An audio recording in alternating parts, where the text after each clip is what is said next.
Excellent. How's it going, man? Well, hey guys, it's Brett from Iron Body Martial Arts here, and I want to welcome you to possibly the most cheap-assest live cast screen podcast that exists currently on the internet. I'm proud of that because I'm always trying to be cheap. I'm always trying to be a cheapo on my channel, and I reckon. With dignity, though. Yeah, this takes the biscuit. We've got a pad here. You've got all this expensive casting software, and we've got, well, which I don't have. We've got a pad here on a water bottle, balancing on a box full of harmonicas. You got me sitting on the floor on my boxing bag, but you get the picture. So yeah. Probably not the best introduction to the first little chat that I'm having here, but yeah, we're gonna, like a lot of the live streams we do, we're just gonna talk about some topics and stuff like that. But luckily, this time we've got my brother with us, Daniel,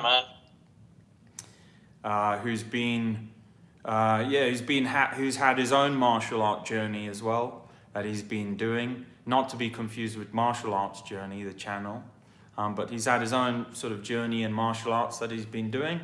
Hold on, let's give him a bit more camera. I'm getting the camera here. Oh, there we go. So yeah, we're going to be bouncing stuff off each other.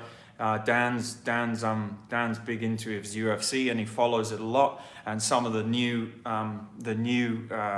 fighting stuff that's going out there, like combat jiu-jitsu, and also the karate combat and stuff like that. So yeah. So Dan, tell us a little bit about your sort of martial arts journey and background.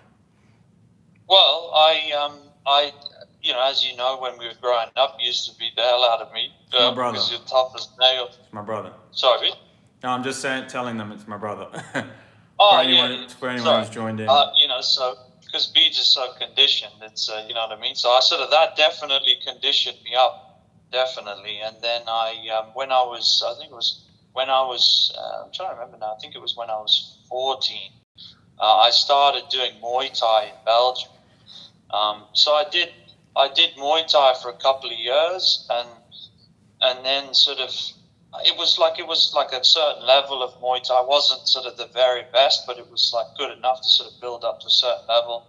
And then sort of, I don't know what it was, if it was sort of the type of training or what, but I sort of, for whatever reason, I stopped doing martial art. And I'll say now I sort of regret that because I'm sort of almost 30 now. So essentially what happened is I sort of stopped training. So I did Muay Thai for a couple of years. I stopped martial art training altogether.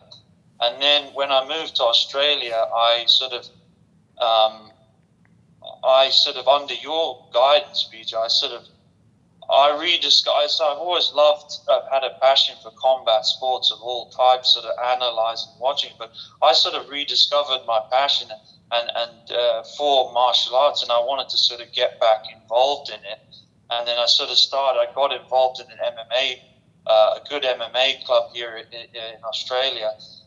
But what I was missing is when I went there the first day, I hit the bag with my bare, as many people do, I hit the bag with sort of my bare knuckle. And I was like, man, my hands, they're so weak. And then as you'll remember, I came to you and I said, Beej, I said, what have you got for me, buddy? What can you give me that can sort of get me to where I want to be? And so since October 2019, I've been now doing sort of daily IBMA bare knuckle sort of training and the MMA when I can, but we've sort of been in lockdown for a couple of months. That's a bit of a background, if you will. Yeah, cool. So yeah, I mean I know this, but yeah, so we got Muay Thai for some years, a bit of a break. Oh yeah, and then at the MMA club I was trying to do as much as I could. So I incorporated all the bare knuckle stuff and the bare knuckle hitting of the bags, the shin conditioning, etc. And I tried to do as much as I could whilst we could, as you might know, in certain parts of Australia, we're still at full lockdown. So the gyms sort of been closed for a couple of months. But I did Muay Thai, Brazilian Jiu-Jitsu, the wrestling, boxing, just as much as I could sort of get in. And I'm obviously still sort of learning and trying to do what training I can, mainly IBMA stuff, whilst I'm sort of trapped in a home, almost like a home sort of prison type thing, a bit more of a luxury prison type thing here in Australia. Oh, cool, man. So Muay Thai for some years, obviously I know this because I know you, but Muay Thai for some years, then a bit of a break, and then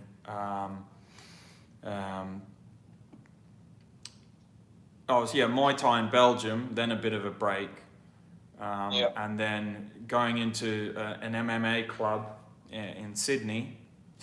Melbourne. In Melbourne. Yeah. Melbourne. And then obviously just kind of realizing yourself that you needed something a bit more. You needed something else. Yeah, and it's like, it is, Beach. It's like, there's all this talk these days about sort of mental health, and I don't know if it's become a bit of a sort of a buzzword or whatever. I'm not going to sort of speak to that, but I felt that, I was missing something, and and thanks to you, I sort of rediscovered. So I've always had the passion of sort of watching and analyze, but I sort of lost the passion to sort of, my thinking was, if you're such a fan of MMA and think, why not step up and actually do it? Like, you know what I mean? Do it yourself and actually learn it. But then what I wanted, as you know, is I wanted to do it, but I wanted to be capable, that I wanted to be in a situation where if I ever did, in those rare occurrences, I ever did get into sort of a situation, like I wanted to be able to have the confidence that I can use my fists, that I don't have to worry about sort of wraps, and that's why sort of I do the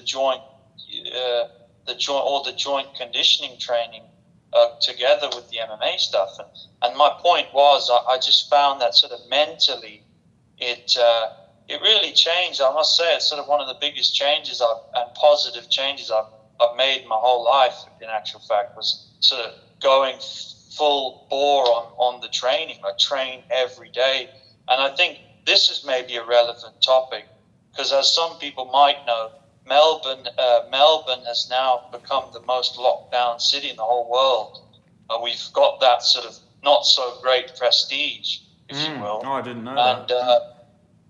And I would say the sort of the MMA, or not the MMA, like the IBMA, because obviously if you're in your home in a little apartment, tiny little, but you can't do much sort of MMA training.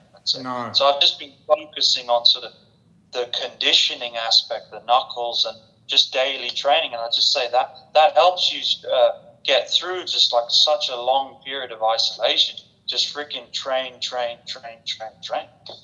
what I mean? Yeah. So that's all I can say on the matter.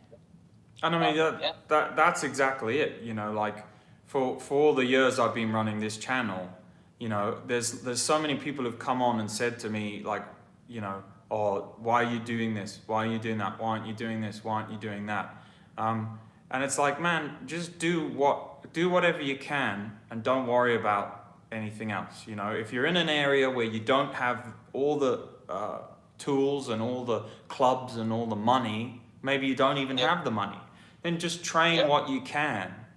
But there's so many naysayers who say, but now all these years down the line that we've got a situation where everyone isn't free and the world is locked down for a bit, all of a sudden those things kind of ring true. It's like, for the people who are used to putting in hours at home, training their core skills and stuff, they can still do those things, because they've always been doing those things. So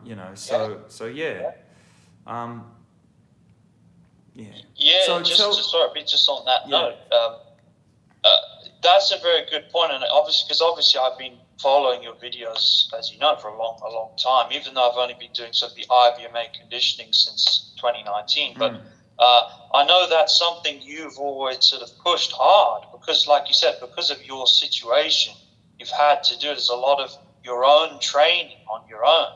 And I know you always say this a lot, but people underestimate how much you can learn. Like, I've discovered all new things, like training methods and things, just from, like you said, just doing sort of a bit of research and actually having the opportunity to try it. Like, oh wow, I didn't know you could sort of do that. I've learned. So I've actually, I'd say this sounds crazy, but I've actually improved. I think now, so when I go back, I know mentally, but also like I've made improvements that people shouldn't underestimate. And I know you push this a lot, the how valuable sort of home training, isolated, sort of just you and your soul and your mind on your own, just figuring shit out. It's awesome, man. Yeah, no, I agree, man. There's no stronger skill than the skill that you apply to yourself. There's no bigger knowledge than the knowledge that you have instinctively assimilated. Do you get what I mean? So that's what training on your own and dedicating your own time to being your own martial artist does. Is it builds your true martial artist. It hones that knowledge. You know, it turns a normal thing, a lecture into a master class. Do you know? You get your lectures at the gym, or you read them in a book, or you learn them in the dojo. You turn them into a master class in the hours that you put in on your own. That's it. Yeah. No, that's a good point, man. Yeah, good point. And it'll be good for people to hear that, like, beginners and people new to the martial arts, or just anyone really. There's a lot of training, because there's a lot of, and I talk about this a lot, there's a lot of about people being honest with themselves about what kind of martial artist they are. And there's a lot of gym, or there's a lot of club or gym martial artists who just go to martial arts once or twice a week, 3 times a week, and after that they don't think about it at all. So someone's given us a thumbs up there. That's cool. So yeah, no, those are good points, man. So having done martial arts for a good couple of years yourself, on and off, when you started training the conditioning, because you're on the sort of sports side of things with the Muay Thai and stuff, but tell us about your, like, the beginner's journey in the first couple of months of starting like proper traditional conditioning. Because for me, it's so long ago, it's hard, well, in my relative lifespan, it's hard for me to like remember and be sort of genuine and get all the points. But what was your, because I know we've talked about this before, you doing the journey. So what was it like for you? Because when we've talked about it over the months, where you've like, oh, I can't do this, I haven't been doing that, now I've done it. So tell us about how it was for you. The first couple of months, the first 2 weeks, the first whatever of actually starting doing proper, like, traditional sort of iron bone training, or whatever you want to call it, and what it is that you did. Because obviously it was stuff I told you to do, but what goes, if that's not too long a question. Yeah, and obviously I suppose it's important to note that I haven't sort of gone, as you know, I've just really focused on the knuckles. I just sort of focused on the knuckles and sort of the wrist strengthening, also with the sledgehammer stuff. Oh, that was a big one. Yeah, the old wrist. See, I forgot about that. I've been doing that a lot lately, as also whilst we've been locked down. There's a lot of sledgehammers, because that's the thing. I don't want to go on a tangent here, but like, I've got nothing here. It's all I've got. It's a less than a. I'm not saying I've got nothing, but you know what I mean. I've got like it's less than 60 square meter, like, isolated little apartment.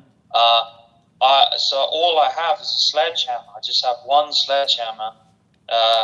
So I've just been doing sort of, that's all I've had to use. But sorry, I've gone on a tangent. I'll sort of get back to your original.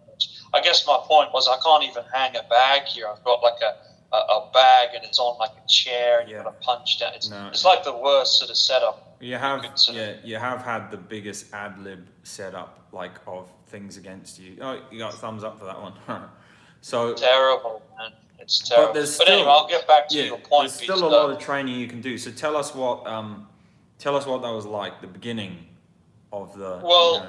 day zero, as you know, was when I walked in. And I'll tell you another thing too. It took me sort of a lot of mental. I don't know why, but it took me a while to just. I don't know what it is, because I guess I hadn't been doing training for so long that it took me a bit of courage to. I'm just being honest, to sort of go into that club. It can be a bit daunting, after that many years. That's like over 10 years or something. I hadn't done any, and sort of stepped into the MMA thing. It was a bit daunting.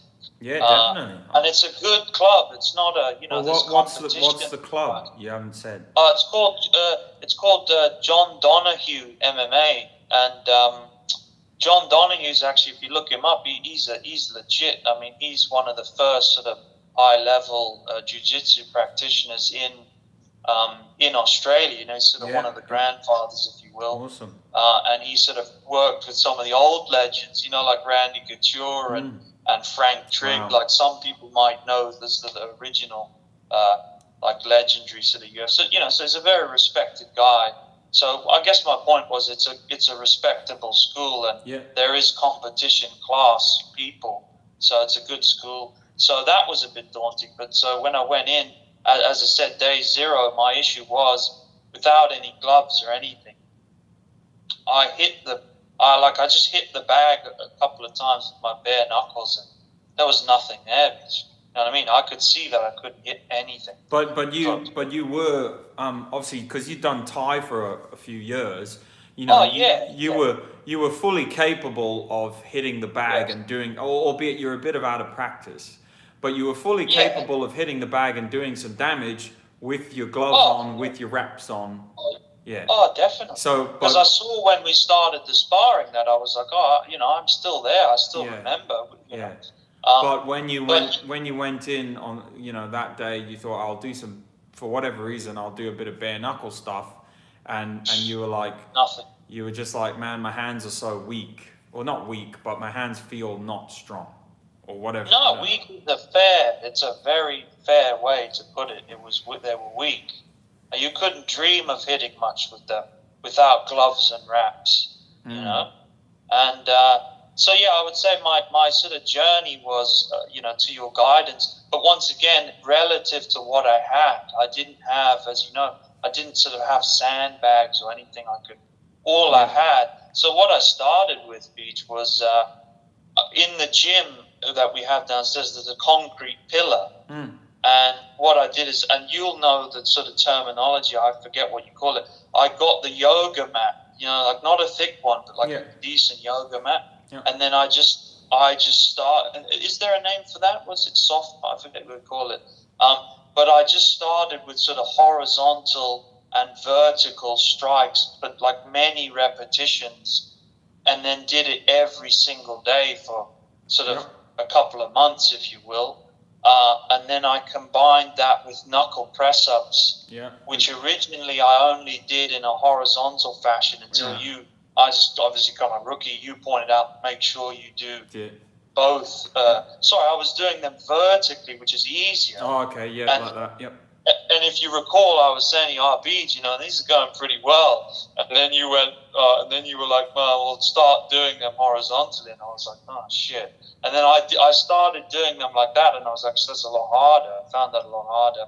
And I guess what I was building up to was my target was to be able to hit the proper dense boxing bag, but the slightly smaller one that I could store here. Hit it at full capacity, hit it with hooks. And I tell you what, Beach, and that's something, like you said, it's a long time ago for you. Like, that's a long time ago, I'm sure, that you couldn't hit one of those. You're talking like 10+ years, right? For me, 15 years. It took me a while of that conditioning, man, before I could hit that bag with proper hooks, straight fists and stuff properly. I'm not sure about the time period, Beach, exactly, but it was at least a couple of months.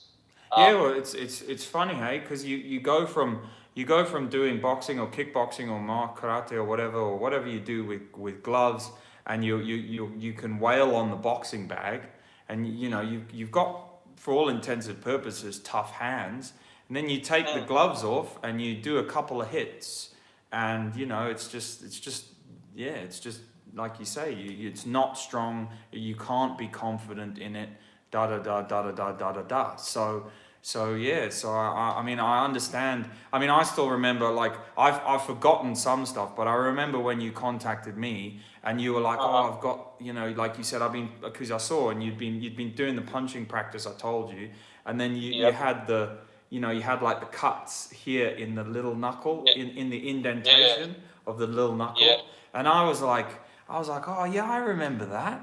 And you know, you obviously the cuts on the actual surface of the knuckle from just you know, a bit of hitting, and I was like, oh yeah, you know, because you know, that was funny, because I was trying to teach you how to build the bone conditioning and build the knuckle strength, and I'd forgotten about something as simple as get that cut that you get in the gap here, because I hadn't experienced, you know, I'd experienced it 20 years ago. Long time ago. Oh, right? 15, 16 years ago, but I just hadn't had it again, you know. For it had, after a couple of years, it had gone, you know. Yeah, you know. But yeah, it's funny, yeah, you know, the things. And then the little things you were contacting me about, like, just, you know, the problems of you know, the skin, you know. Oh, the skin tearing. That's an interesting one. Yeah, you know, that, like, you know, you just start your training, you do one good session, you know, you start building up, maybe a week or two into your training, or 3 weeks, you have a really good session, and then your knuckles all like cut up, and you can't train again for like a couple of days. I remember you were always incessantly coming to me going like, man, I've like skinned my knuckles again and I can't train. I want to train, Beach, but my knuckles are fucking raw. That's what would happen all the time, isn't it? And then, but do you remember what I would tell you to do when that happened? Well, I used to. I'm just trying to remember exactly. I used to. Was that with regards to the small covering, you mean, or? No, I'd just tell you to train another part of your hand. That's why I used to train other parts of my hand. Yeah, that, and another thing I was going to say, Beach, that I noticed, or remember having discussion on, that's another thing too. I tell you, this is just my own sort of thing that I discovered. We got sorry mate, we got Sensei Emmett's come up. Just saying hello to Sensei Emmett. Hey mate, Sensei Emmett does actually, just to cut you off, sorry Dan, but Sensei Emmett does like interviews with people on his channel, and man, he's interviewed some awesome martial artists. Benny the Jet Rodriguez is the one I keep coming back to. I can't believe he got that guy, but so many awesome martial artists on his channel. I don't know how he does it. And it was also on my Patreon. For, you know, he dips in and out of it, because like you know, you can get so much from the Patreon, and then, you know, you run out of stuff, you go off, you come back. But no, I appreciate the support from Sensei Emmett over the months and years. Yeah, nice guy, awesome channel. Don't know how he gets all those interviews, but good to see him around again. That's awesome, man. So yeah, sorry Dan, carry on, you were saying? Oh yeah, no, like this is another thing, because I remember you and I like went back and forth about this a lot, like discussion. What I found was that anything else I used to cover, barring the thinnest amount of paper, just changed it. Like, you know, a lot of people say, "Oh, well, hit the bag with just," you know, like some people hit the bag with just wraps. It's completely different. Yeah. It doesn't do it justice, as you know. And the only thing I found, Beach, was just to slow down like we spoke about, just to slow down the cutting. Was just there's like a 3M tape that's just very thin and it's waterproof, and I just put a little bit, just one layer, around certain elements. You know, like the sort of those parts of the knuckle and stuff that would tear, and so I taped that, and it would just allow me to do longer bare knuckle training. Did you ever try the white inner gloves? You know, you can get those white cotton inner gloves that are just, you put them inside your boxing gloves, usually like in clubs. You know, it's just like a white cotton glove, really thin, Did you ever try those for the bare knuckling? Well, what I did try, I couldn't get hold of those, but I had like a very, do you remember that like cheap thing I showed you? I got like a very thin, like I got like the cheapest black sock you could get, you know, that really crap those material. business socks that are and then I cut like a thumb into it. And but this is what I mean, like honestly, even that felt like cheating. I'd put that on and I'd be like, no, this is not exactly the same.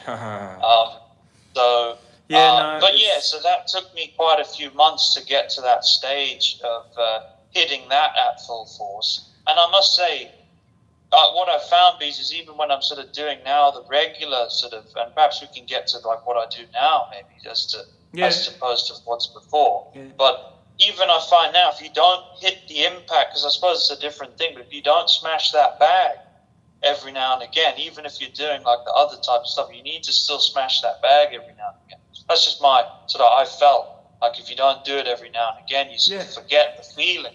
Definitely. No, you need that. You need that too. So so now after all these months of getting some pointers, some iron IBMA pointers or whatever you want to call them. So what's your training now? What are you doing now? Bearing in mind that you're locked down, you can't hang a boxing bag. You're in a apartment. So what training are you doing now, and what's your progress? Now I think because I've been doing it since around October 2019. So I've been training it daily. I would say generally here, let's say on average, I've been training it daily. For an hour, at least an hour, in conjunction with other training. Yeah. So not necessarily an hour, but in conjunction with some other stuff. And so what I do now, because we've got like a very extreme lockdown, and so what I do now, Beach, is so now I do the knuckle press ups, the horizontal and the vertical ones. Knuckle press ups, But now I've sort of upgraded, I guess, because the bone density's increased. Yep. I just do it straight on the wood floor now, which is nice. So I used to do like a little cushion before. The towel. Yep. So I do it straight on the wood floor, and I try and do sort of 20 or 30 reps of each one. So the horizontal and the vertical daily. And then because I don't have anything around here, I sort of just use any item as sort of a makiwara. I've got to that stage where I hit the sort of marble. I've got like a sort of silas stone panels, which I'd sort of do some reps on that. Just the wooden table. You know what I mean? Because I've got nothing. So I just use whatever I can. But like you've always advised me, the rookie thing, and I remember you telling me that's what you learned. This was like in the very beginning. Yeah. Don't hit the harder things too hard. I think some people make that mistake. Don't they? They sort of smash these. So I just hit them very hard, like as many reps as you can do, but like not too crazy. Yeah. And like I think that's built like a really good level of knuckle strength so far. Well, the important thing is, in the end of the day, is to build a better than what you had before. You know? So I remember before when you started, you couldn't even do a knuckle press up, No, especially not on. I couldn't even dream of a wood floor. I can do them. I mean, you could physically do one, but actually doing them on your knuckles is hard. But then now you can do, you can do knuckle press ups on the solid wood floor. You can do 10s and 20s and 30s of reps, both all knuckles, and then now you're striking. Like quite hard surfaces, not ideal, but you're striking them, building up the reps. I'm not going too hard though. I'm just sort of like a bit like a makiwara, I guess, like not going crazy, just sort of hitting them. It's like an unpadded makiwara sort of thing. Pretty much. But without the knuckle press up training, you'd never develop that pressure like resistance. No, because the one thing I can't do, Beach, and I don't know why, but I think it doesn't help you. The walls are so crap that even if I tried to do it, it just sort of ruins the walls. But the only thing I don't do, which you always recommend, which I would like to do, at some point is obviously the knuckle press ups, because I think I've built the density to do that. Oh, you mean the knuckle handstands? Sorry, the handstands. Yeah. So you do need to go from knuckle press ups to knuckle handstands. Because that'll take you from like here bone density in the hands, or like strength or resistance, or whatever you want to call it. It'll take you like a big chunk. Yeah, Sensei Emmett says even slow progression still progression. Correct. He says, when I first started following IBMA, it was all new to me too. Now I'm hitting the iron bag and sandbags every training session. So like Sensei Emmett says, there's a lot of martial artists out there, and there's nothing wrong with that. But there's a lot of martial artists out there who obviously, this kind of training, or iron palm or iron body training, whatever you want to call it, it is a bit of considered an extreme niche. People do martial arts for years, their whole life. I mean, I know judoka, jiu-jitsu people, even karate people and stuff like that, or Muay Thai, all sorts of people who, they never go into this weird world of iron bone conditioning or hitting these sandbags and this and that. And again, I don't think that's particularly to their detriment or not to their detriment, but I think that as a martial artist, if you do have a little look into that world, you do get an idea as to how weak your hands are when you thought they were strong, and how strong they can become for you. Absolutely. Mantis Indigo says it's for the hardcore TMA martial artists, traditional martial artists. Yeah, well, it is for the hardcore traditional martial artists, but. And I was talking about Bartley Gorman and bare knuckle, the bare knuckle scene yesterday in my solo live stream, as opposed to this high tech thing that I've set up here with this hodgepodge of a podcast with like cameras balancing on bottles and stuff. But I was talking about that yesterday, and the idea. It shouldn't be so much for hardcore TMA people, because there is a history and a lineage of bare knuckling, out there as well. Bare knuckling, and there's, bare knuckle is also a Western tradition that again is somewhat lost, What do we got here? Sensei Emmett says, it's for anyone that wants to train it. I know BJJ guys that train it hard too for grip strength. Yeah, there's some great good. Oh, and that's another thing. There's, just on a side tangent, there's a lot of iron palm programs out there, and there's a lot of training programs for iron palm. And I'm surprised, me personally, I don't know about you guys, but I'm surprised how many of them don't have the supplementary training exercises. So there's great iron palm information out there and whatever, but it literally is, someone will stand and they will tell you, this is iron palm, you slap this bag, and you slap it like this, and you do that every day.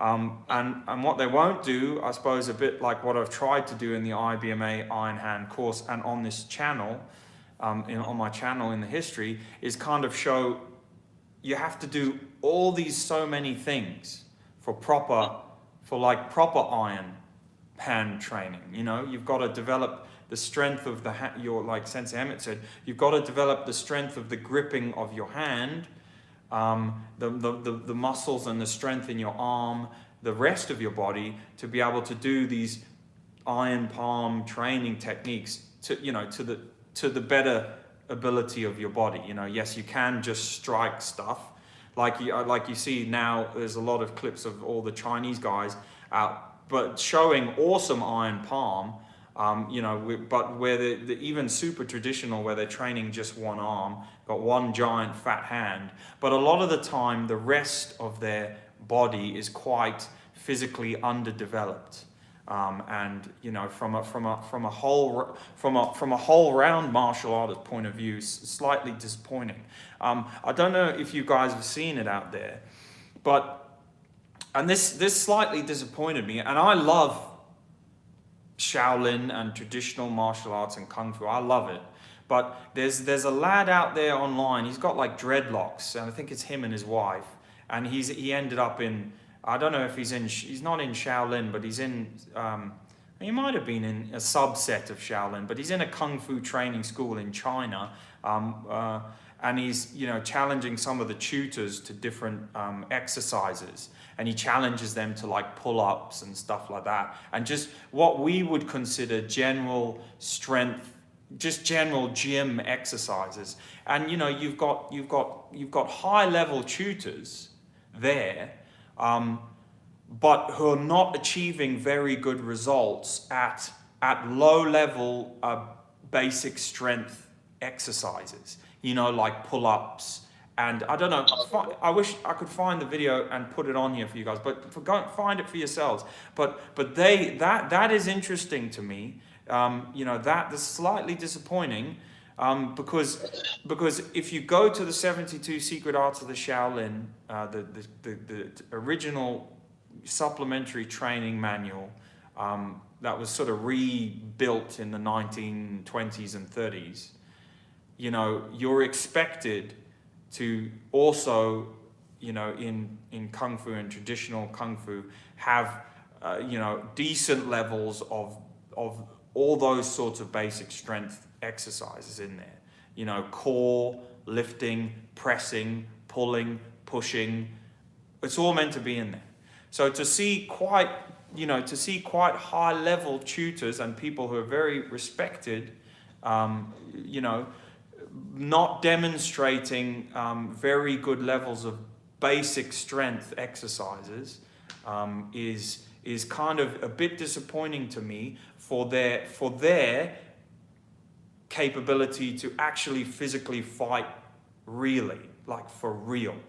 You know, not like maybe a bit of a spar and you know, something in a demonstration, but you know, like real fighting. I don't know what you think, Dan, but real fighting does not just involve technique and whatever. If you like encounter someone, you know, a little bit of actual raw strength can give you an edge, a survival edge. You know, I've had instances where just raw strength over someone else gives you the ability to just stop them doing something. An example is, say, a bear hug on someone, yeah, where you can just bear hug someone, like quickly, and their arms are locked in, and then you can throw them or something like this.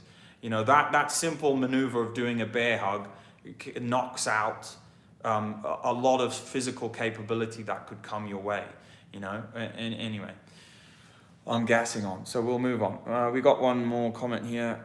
How does iron leg and iron shins differ from Muay Thai versus CMA methods? Sorry for such a big question. I'm curious. That wasn't a big question. That was an all right question. Well, Dan, you did loads of years of 3 or 4 years of Thai training in Belgium. Sorry. So, what was your guys' sort of shin training and stuff like that? What was your guys' sort of conditioning? I mean, I suppose we've got to separate real hardcore traditional Thai conditioning from like more Western kickboxing too. But what did you guys used to do? Well, in Belgium, with Bjorn, we used to just do the typical thing where you'd sort of, you know, hit the heavy bag with your shins, you know, Yeah. just sort of like a just bare traditional shins, bare shins on the heavy bag. And here in Melbourne, with the fight guy here, the Thai guy here does stuff. It was also pretty much the same, because that, at least to my knowledge, they didn't sort of have anything further than hitting the heavy bag. But in fairness, you know, when you get those very dense, those proper dense bags, if you hit the bottom of those bags, that's pretty hard, man. Like, hell yeah, yeah. Well, I got one from the MMA club I was training in Perth. You know, one of the big, I don't know, it's like 50 or it's like 60 or 70 kilos. The big 6.5 foot bags that have been hanging in the club for about 5 or 6 years. yeah, I used to go in and just in between classes, just, you know, hit that with the bare knuckles, with the bare shins. And like you say, the bottom gets so compressed. And then I got lucky and they changed the branding of that gym, and they had about 8 bags and they sold them. So I managed to get my favorite one, which I thought was the hardest one, and I got it for $100. So I'm laughing. The only problem is it's too heavy for me to hang anywhere. But I love my bag there. Yeah, I got lucky there with that one. I got my dream gym bag for $100 that everyone had been beating on for years, and it's like a stone. So yeah, that's pretty much all you need, isn't it?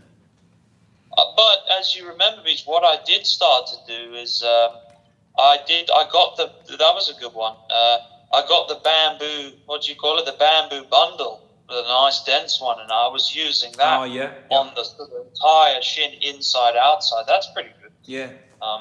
But you showed me that as well. I think in answer to the question, I think the methodologies of Thai and traditional Kung Fu with regards to the shin training are pretty much similar. You just beat your shins. And they're pretty much just as tough as each other, where you just literally have to beat your shin with stuff. Maybe I'd say the Kung Fu one might be a little bit more progressive, depending on what style you do. You know, like they might have a bit of a slower entry into it. You know, whereas if you go to like a Thai training camp, you know, I've got a mate who I work with who's done professional Thai fights, and he trained at a Thai training camp in Thailand. Proper camp, yeah. Yeah. And yeah, he was just like, man, there was not a lot of talk about the conditioning there because it was a natural part of those guys' life. Like it's like if you came in there, they were just like, what? You're not conditioned? You know, like you don't have really hard shins, because you were talking to a Thai guy who'd been kicking bags since he was like 4 or 5 years old. So he'll have the bone density increase from all those repetitions of years. Yeah. So, and he said to me, he was like, man, us Westerners go into the Thai gyms, and the Thais, you know, the idea of not having a conditioned shin, it's just not a thing there, you know, with them. So there's not really a method. They just kick the bag, and they've done it for years. You know, there is like the bottle rolling, and press ups.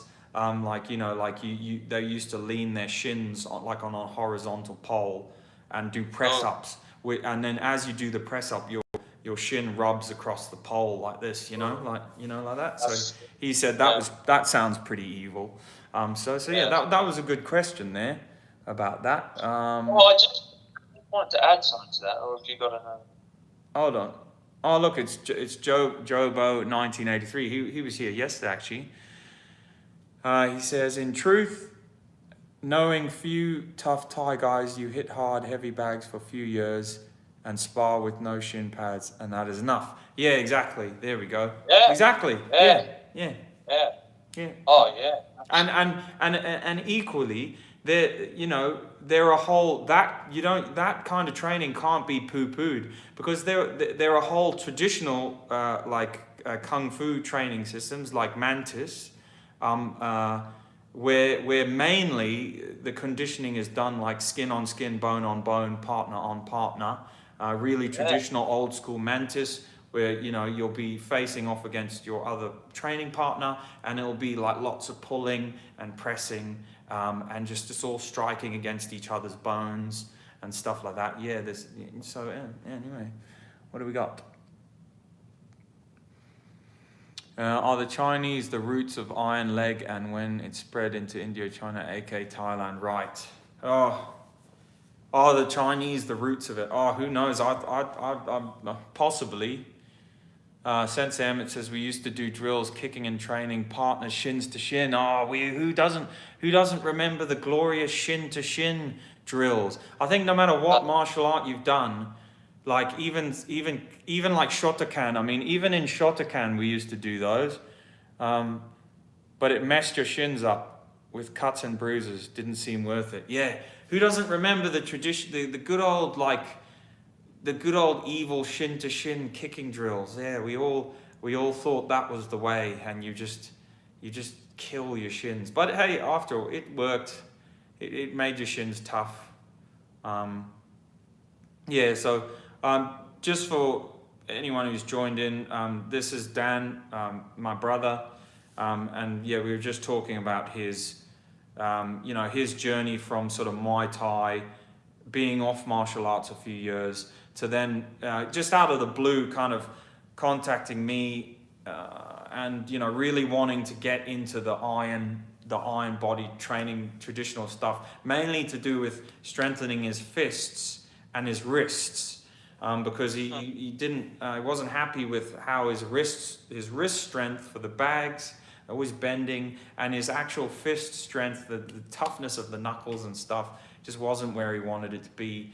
Didn't feel like in a real situation he'd be able to actually hit someone and do damage, despite having done like Thai kickboxing and stuff like that, and he was good, because I remember coming to your club, and the story of the Flying Dutchman. I remember coming to your club. Oh, I remember. Do you remember? So true story. I went to their Muay Thai club in Belgium. True story.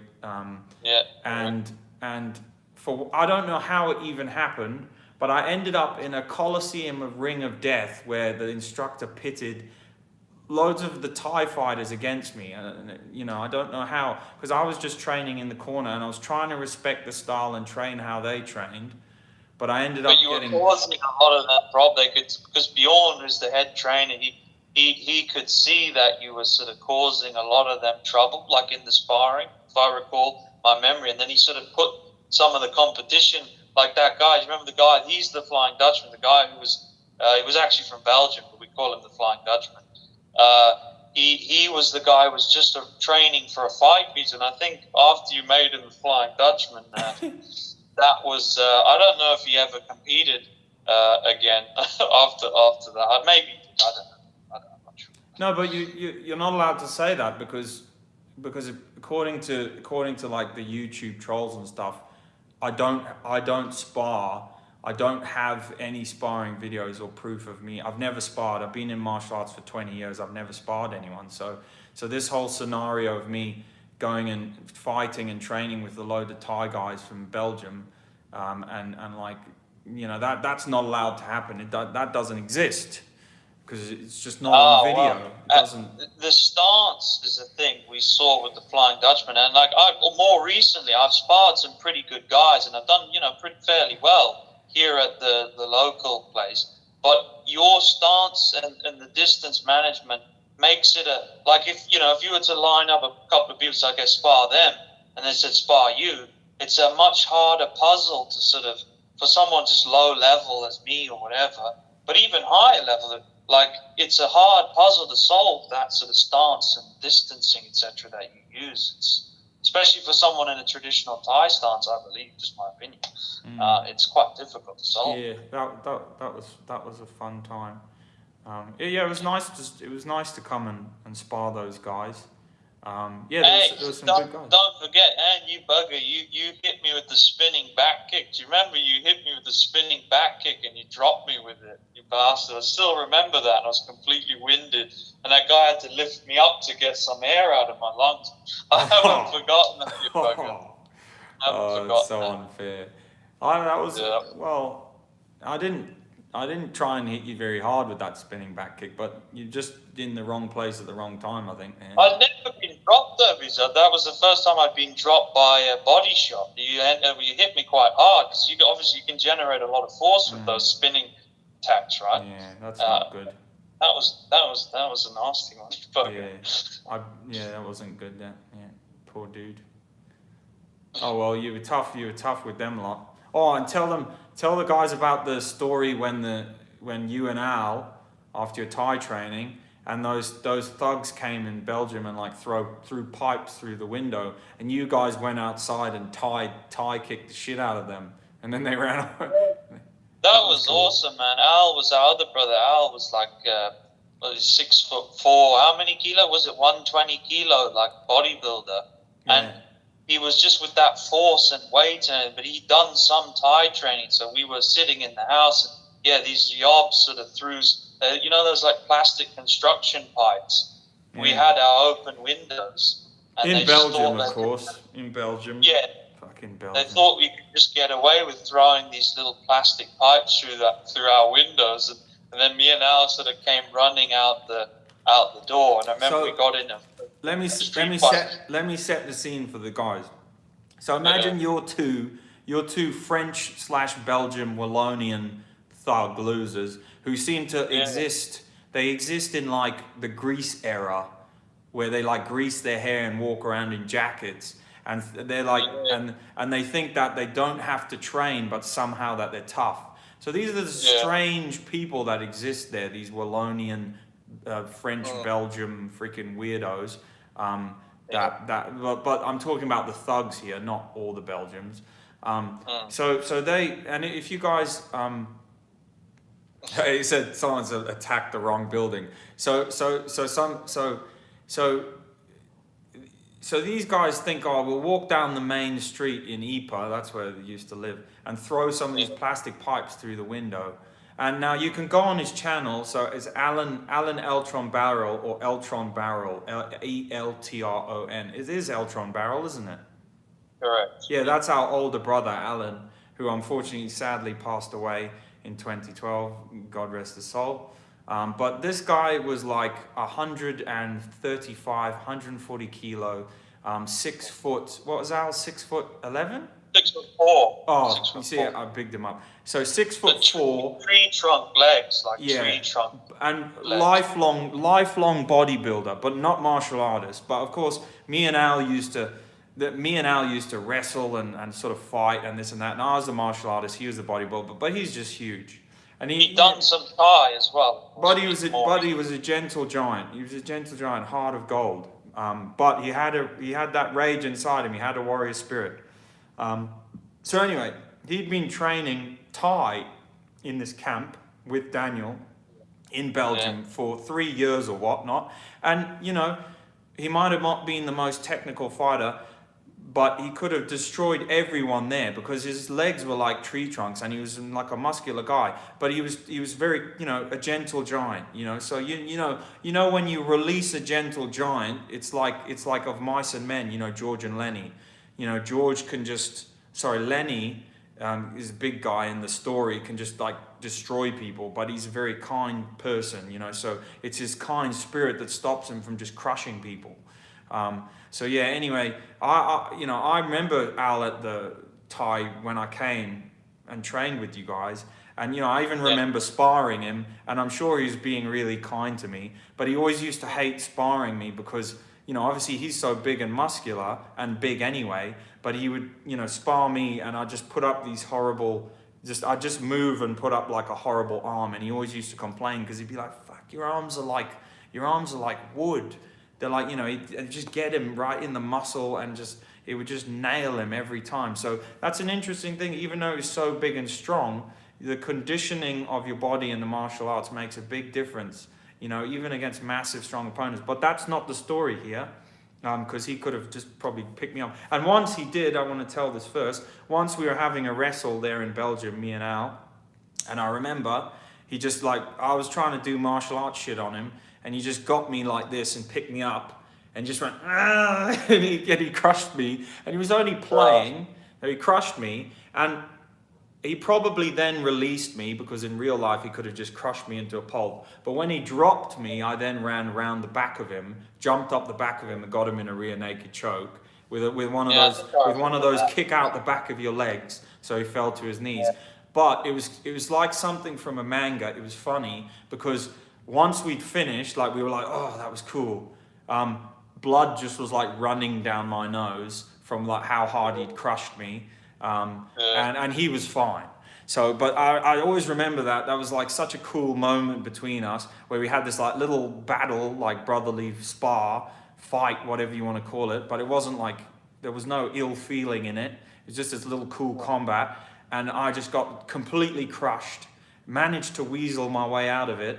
and then like managed to get him with some martial arts trickery, but then still at the end it was like some manga where I was like bleeding out the nose like Goku or something. It was pretty cool. But anyway, back to the story. So our big guy Thai trained up. So these losers throw these pipes through their window, and imagine that, yeah, these two like punk jacket wearing Wallonian West Flanders losers, punks, and then this 6'4", 125 kilo like ripped bodybuilder guy storms out of the house, and is obviously Dan brother about 6 foot but thin, both come at you, and then we'll tell the story. What happened then? Because obviously you guys only told me the story. But what happened is me and Al ran out, and they didn't. You they need to were tell it good, though. You need to tell it good. I want it told good. I am telling you. No, so they had their back, because they, of course, thought they got away with it. They'd thrown the pipes through, and their backs were facing. You know what I mean? They were facing forward. They were sort of going to do it, and then they sort of heard two people running after them, and Al, has a loud voice too, sort of like effing this. So I can't remember exactly what he said, but we were like, "Hey, what the fuck?" And then I think we were both hands down, so we were not like confrontational in the sense that we chased after them. We wanted to talk to them. We didn't sort of throw up any aggressive hands, if you know what I mean. We didn't throw up any guard. And then, so I was standing with my arms down, and the guy who was facing me rather cowardly hit me with this pissy punch. He just suddenly, our arms were down, we were he punched me in the face with sort of a jab. But hold on, because you were like 16 at the time, weren't you? Yeah, I was only 16. And this guy was 20 something. Yeah, late 20s or 30. They were fairly old relative to mine. So he hit me with a pissy punch, and I can tell it didn't leave any marks. So it was really pissy. He hit me with a pissy punch. And it was very quick. You know how it goes. It was very quick. So all I did is, once he hit me, I got straight into a guard.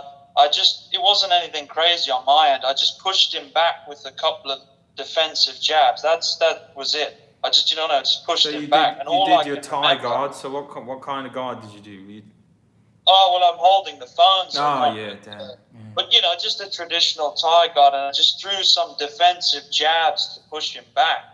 And it was very quick. Were they connecting jabs, or was it just like gaining some space? No, it was just I just pushed him. I can't remember if any connect, but it just sort of pushed him back, because obviously he suddenly hit me. It didn't hurt. Then I got ready for it. I pushed him back with a couple of jabs, and then what happens very quick? The other guy who didn't learn, because that guy launched the first strike on me.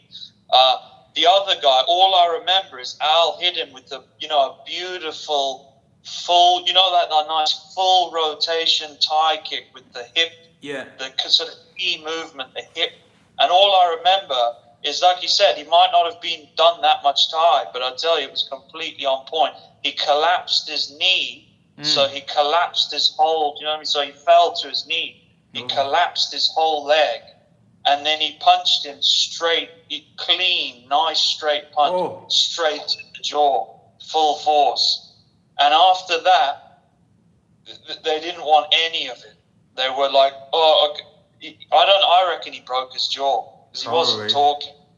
And the other dickhead, they saw that they'd bitten off more than they could chew, and they just fucking walked away. And one of them walked away probably with a broken jaw. You've got one bit of the story as well, because the other one who Al ended up kicking, he only kicked him because he was letting out all the insults and all the fucking swear words. He had like a mouth like a dustbin, and he was threatening and this and that and the next thing. This one guy goes and punches you in the face, and then you're like Thai. You're only 16, but fair enough on you. You're Thai guard, and you're freaking giving jabs. You're giving jabs to this. Pushed him back defensively. Yeah, that was this like 20-something-year-old. Which shows what a good bit of training does to you. And then Al's there, freaking 6'4", 125 kilo like bodybuilder, and you can find him online, Eltron Barrel. You'll see him on there. And then this guy's giving it all this mouth and threats, and like you say, Al throws this horrible one of those leg destroying Thai kicks into his leg, crumples him, and then follows up with a lovely right and then a left, boom, right into the guy's freaking face. It was textbook, man. Leg collapse, straight punch to the chin, right hand, straight right. Okay, right hand. All right. Yep. It was beautiful. It was really. Yeah. And then, as I said, they walked away. And then the last bit of the story is the police were called. We reported it, and all I remember is they said, "Well, good job." Yeah. That was the end of the story. But, so that was pretty cool. Yeah, that was pretty cool. Yeah, man. Yeah. But imagine being those poor two losers, and then thinking you're tough, and then getting that show out the room. Yeah, I wouldn't like to deal with that. Yeah, that was the cool one. Sensei Emmett says, "Are you on YouTube, Dan?" Mantis Indigo says, "Lol." And then Jobo 1983 says, "Attacking the wrong building." Yeah. Yeah. That's a time when I always wished I was there. Obviously, I was in England, but then it would have been 3-on-1, so it would have been unfair to them. Probably. But I think if one of you guys had gone outside, it would have been unfair on them. Yeah. But yeah, 3-on-1 would have been unfair. But yeah, I kind of wished I was there for that one. That would have been fun. Yeah, that would have been a fun one. Good times. Good times, man. Yeah, so unfortunately, yep. Al's not around anymore, but yeah, we try and remember him as best as we can. Absolutely. Because life just isn't fair sometimes that way, and that's just the way it is. Correct. Anyway, on to better topics, more friendlier topics than that. One thing I wanted to mention, not on this story, but just on the before, I thought was an interesting topic. You know, you're talking about like the guy who conditioned one arm kind of thing. Yeah, traditional stuff. This might be a controversial topic, but, well, it isn't. But what are your thoughts, Beach, on this whole thing where, and as I said, don't take this wrong, I'm not sort of bad-mouthing any sort of these karate people, but you know, some of the guys, and you'll have to correct me if I'm wrong on this, Beach, is this correct that some of the guys only condition 2 knuckles? Is that the case with some of these guys, that they only do those 2? In traditional karate, I mean, it's commonplace, really, mostly, that you obviously you condition these as your main 2 striking knuckles, and that's the punch that you do. Yeah. What are your thoughts on that? Because do you not think it's better not to just do all 4 like we do, like all 4 of them? Okay, so is it? Yeah. So question being, you know, is it dangerous to only condition your 2 strongest knuckles and not the other ones? You know, and then I suppose that bleeds off into loads of other questions, like about why would you condition all of them and how do blah blah blah blah blah. But no, I suppose I can come from a place of a bit of knowledge here, because obviously my original martial arts was karate, and studied a number of different styles, I don't know. It's more the effort that the person puts in.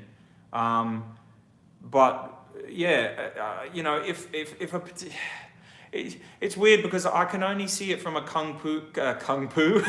I can only see it from a kung fu point of view now, which is like somewhere along the line, all the information got kind of got halved and quartered because why not train your whole fist? Like, I can't imagine a scenario now where I didn't train my whole fist.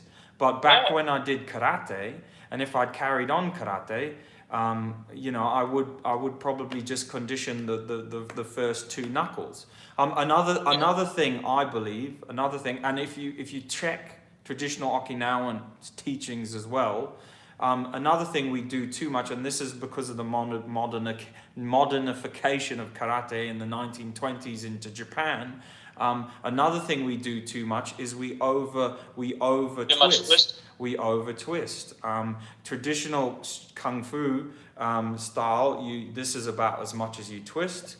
Yeah, and even traditional Okinawan karate, you know, because there's a famous, I forget, I think it was Kojon Miyagi, who said, who is more of a modern karate instructor, a modern one, but not modern as in now, but he was the next generation after the founders. But even Kojon Miyagi, not Kojon Miyagi, sorry, it's not Nakayama. What am I talking? No, Kojon Miyagi is one of the original guys. Is it Nakayama? No, it's not Nakayama because he's the Shotokan guy. Anyway, I used to have his book, but I forgot. Sorry, you got to forgive me. I've forgotten his name. But even he said, he was like, this is for training. This is for fighting. Yes. Yeah. This is for training. I mean, I know these are like minute points. These are like nuances of nuances. But if your whole style's teaching you to punch like this, but then the founders of that style are telling you this is for fighting, this is for training, that's a big thing. That's a big thing. And yeah, the differences, the body mechanical differences between this and rolling the whole arm are significant. And even the way that you punch it will be significantly changed. You know, but it's nuances. But I think there's nothing wrong with people who just train those two knuckles. But of course, I think it's probably best for you guys to train all the knuckles because you will miss. You know, you can miss. You know, even if you're the best fighter in the world, you can clip something, you can miss, and you don't want to get that boxer's fracture, or you want to limit that boxer's fracture. So yeah, just train the whole hand, definitely. Yeah, because what I was thinking too, Pete, is like like, and that's another interesting point, isn't it? Which is interesting, where when you transition from the boxing gloves to the bare knuckle, of course. As we know, some of the strikes, it's like, you know, in boxing you've got, and I don't know the technical terms for any of this stuff, but you know, you've got the sort of hook, the traditional sort of boxing hook where, what is it, the wrist is horizontal, isn't it, as opposed to vertical. That's probably, would you say that's sort of, is that less effective as in a bare knuckle? I find that, is it not better to throw the vertical? Perhaps you could argue maybe it's not best thing to throw a hook in. I don't know, you tell me, to throw a hook in bare knuckle, but is it not better to throw the knuckle, do you know what I mean? You mean this? Or you mean this as opposed to this? And then if you do it like that, notice if you throw it vertically, that's when, even if it's by accident, the two bottom knuckles can get hit. Yeah. If they're not trained. So you mean this way as opposed to this way? Yeah, because like the boxing one, they often do the sort of, what do you call it, the horizontal way. This one? Yeah, they're like that. But do you think, is it better in bare knuckle to throw do you think it's better to throw perhaps the vertical one? Well, yeah, it may be, yeah. It may be. So you find this better bare knuckle and this better with gloves. Is that what you're saying, basically? Well, I mean, as I said, I'm not sort of a boxing expert. I know that but they've got two different sort of usages, don't they? In the way that sort of, but I just mean that's what I mean, sort of translating the glove to the bare knuckle. If it just, I don't know, maybe I'm wrong, but it sort of, felt better. No, I don't know, man. It's your opinion. You know? I don't know. No, what you thought. Good point.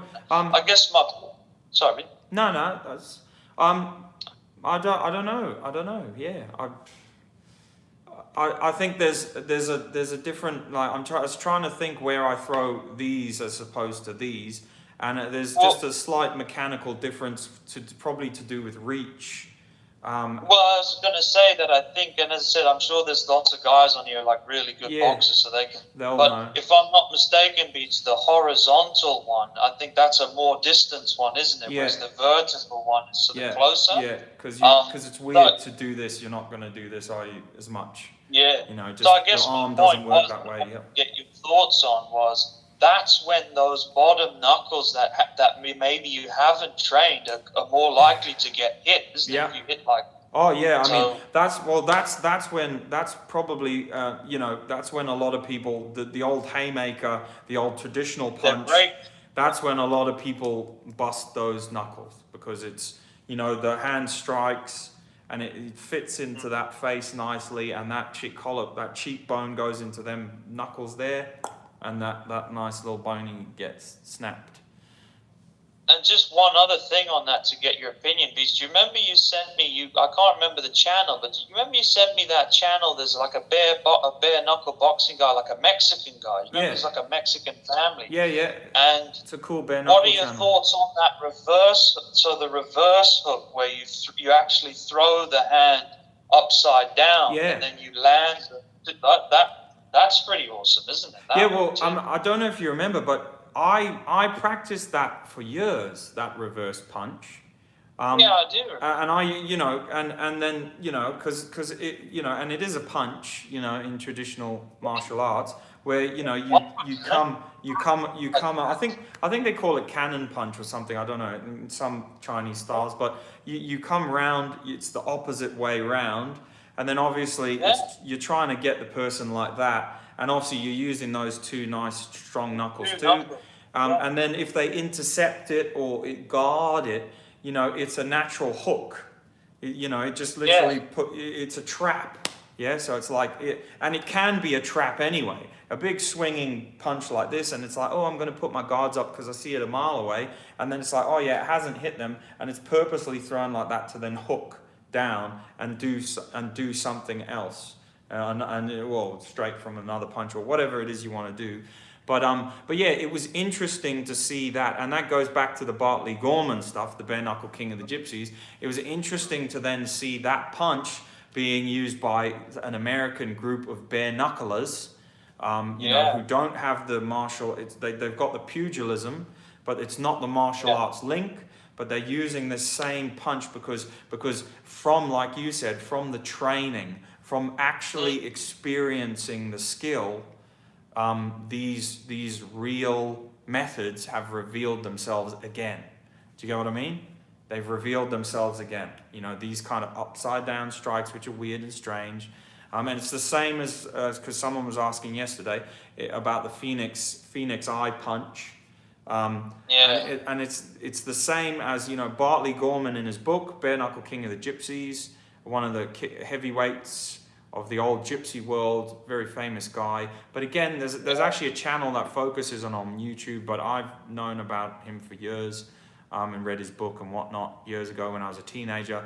But if you go into his book, he used in his bare knuckle gypsy brawls, he explains to you different fists and attacks that he uses to attack different places in people's body. And he describes a Phoenix Eye fist that he used to use to hit people in the ear, in the eye, you know, on the bridge of the nose. And he used to purposely use these different grips and methods to get people in different parts of their body. And I think that's awesome because that's like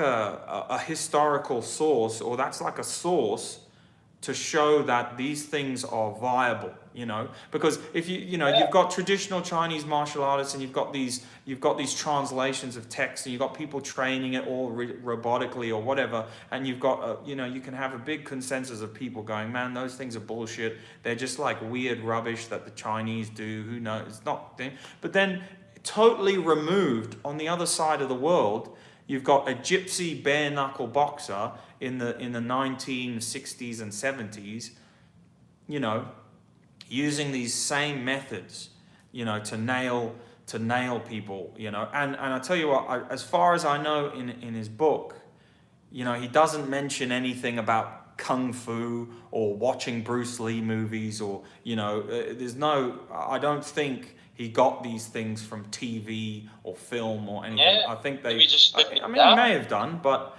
I think they were just traditional techniques handed down to him from his father, that these traditional bare knuckle boxers used to use. So hang fire, Dan. I want to give you a topic to talk about. I need a break for a second. Toilet break.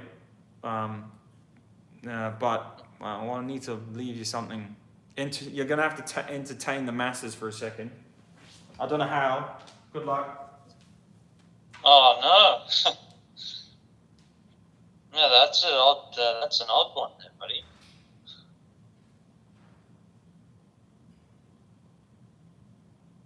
It's a little bit strange talking to yourself. Yeah, and that's the only thing I remember. So this, as I say, I apologize because I've forgotten the name of the channel. I'd love to sort of mention the name of the channel. But yeah, that's when they sort of started talking about these different bare knuckle strikes, and that's where and I think, if I'm not mistaken, so that sort of upside down strike with those two main knuckles, I believe you also mentioned was sort of something they'd learned from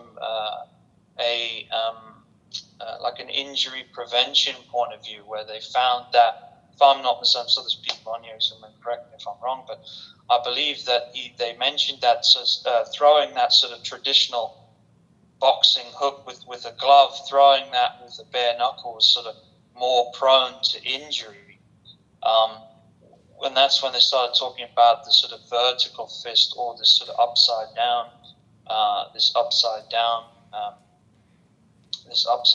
fist as well. But yeah, that's sort of an interesting. It's an interesting topic, that.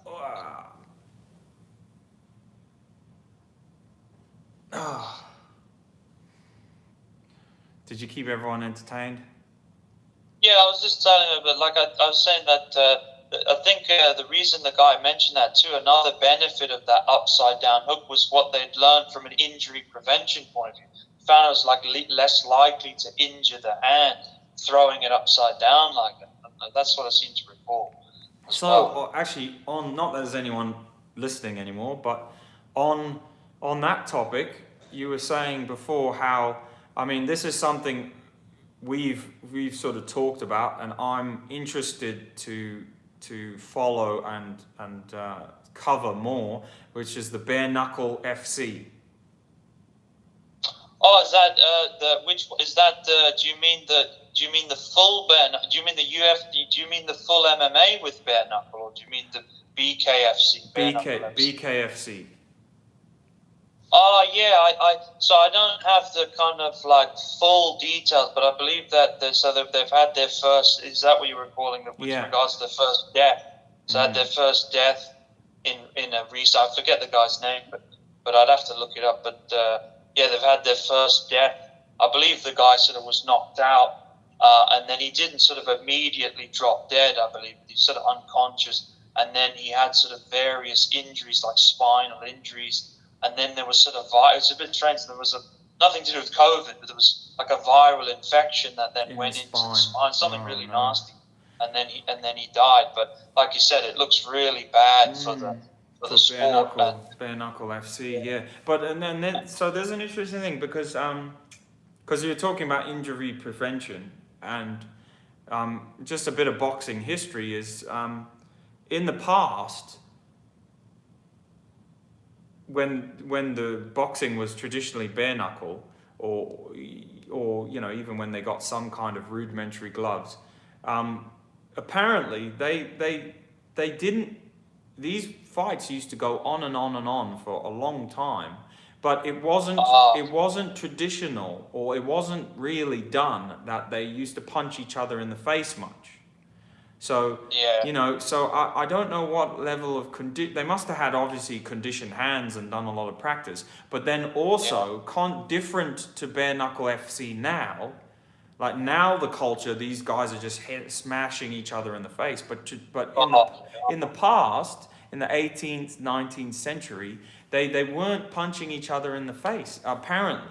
As you know, it was body shots, and because the face was not a target they used to go for, because you used to used to bust your hand, bust your knuckle, but you could with a good amount of conditioning, with a normal amount of conditioning that you would have as a bare knuckle boxer, you could hammer away at people's bodies, but the moment you started trying to hit the face. So that's something I find interesting about the modern bare knuckle FC is that these guys are just hammering each other's faces, and I don't watch it.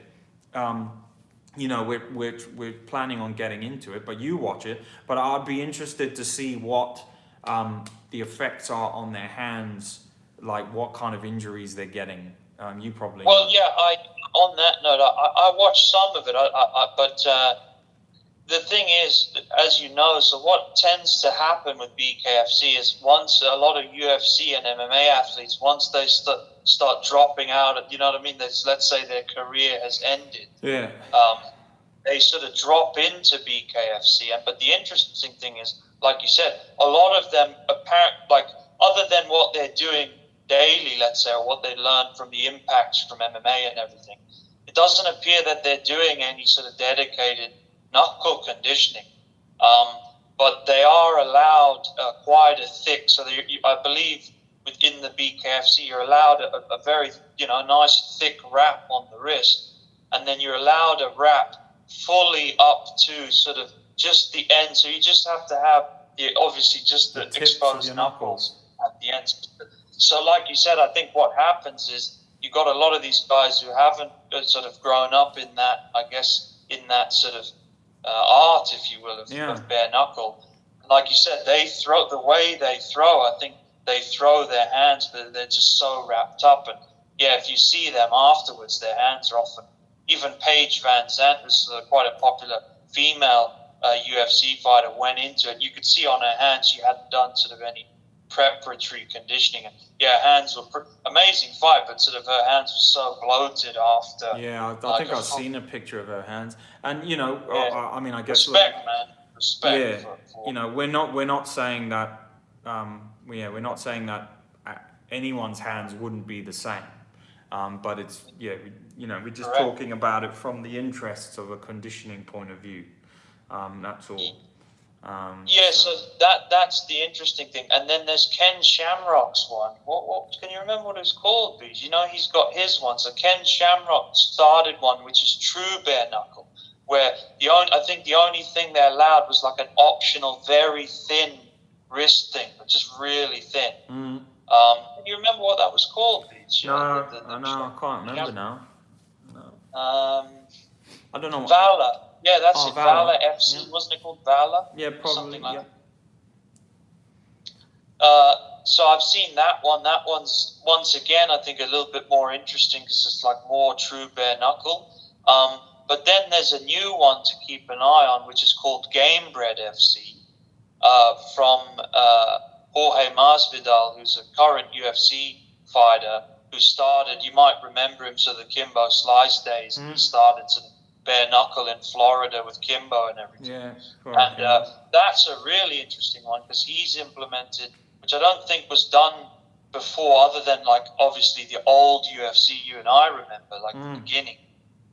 It's true bare knuckle MMA, and man, that's a really interesting one to watch. That's a really, I don't know if you've watched that yet, but the Gamebred FC. Now, the thing I noticed on the Gamebred FC, and I think I mentioned this before, you can see they're a lot more selective, like on the ground and pound and stuff like that. Of course, they're a lot cognizant of the strikes, like more elbows, less sort of bone breaking, like less fists, more selective. That's really interesting one as well. I think. Well, yeah, man. Of course, if you've got gloves, you've got that protection. Obviously the damage to your opponent is lessened, or a little, but just because of padding. But you've got that protection, so then you can throw harder and this and that and the next thing.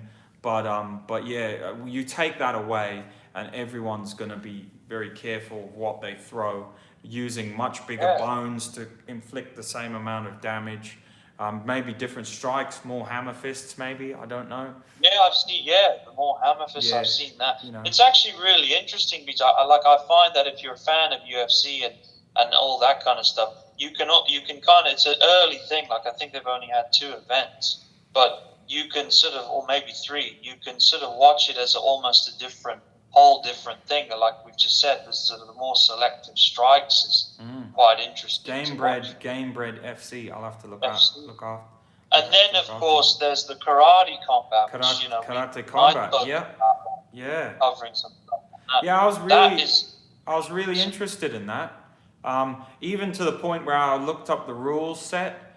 And I was Yeah. when I was in Perth, I was like, man, I'm looking around to see if there's anywhere that does it. Go and do some fights in it or whatever. Just because also it's so new.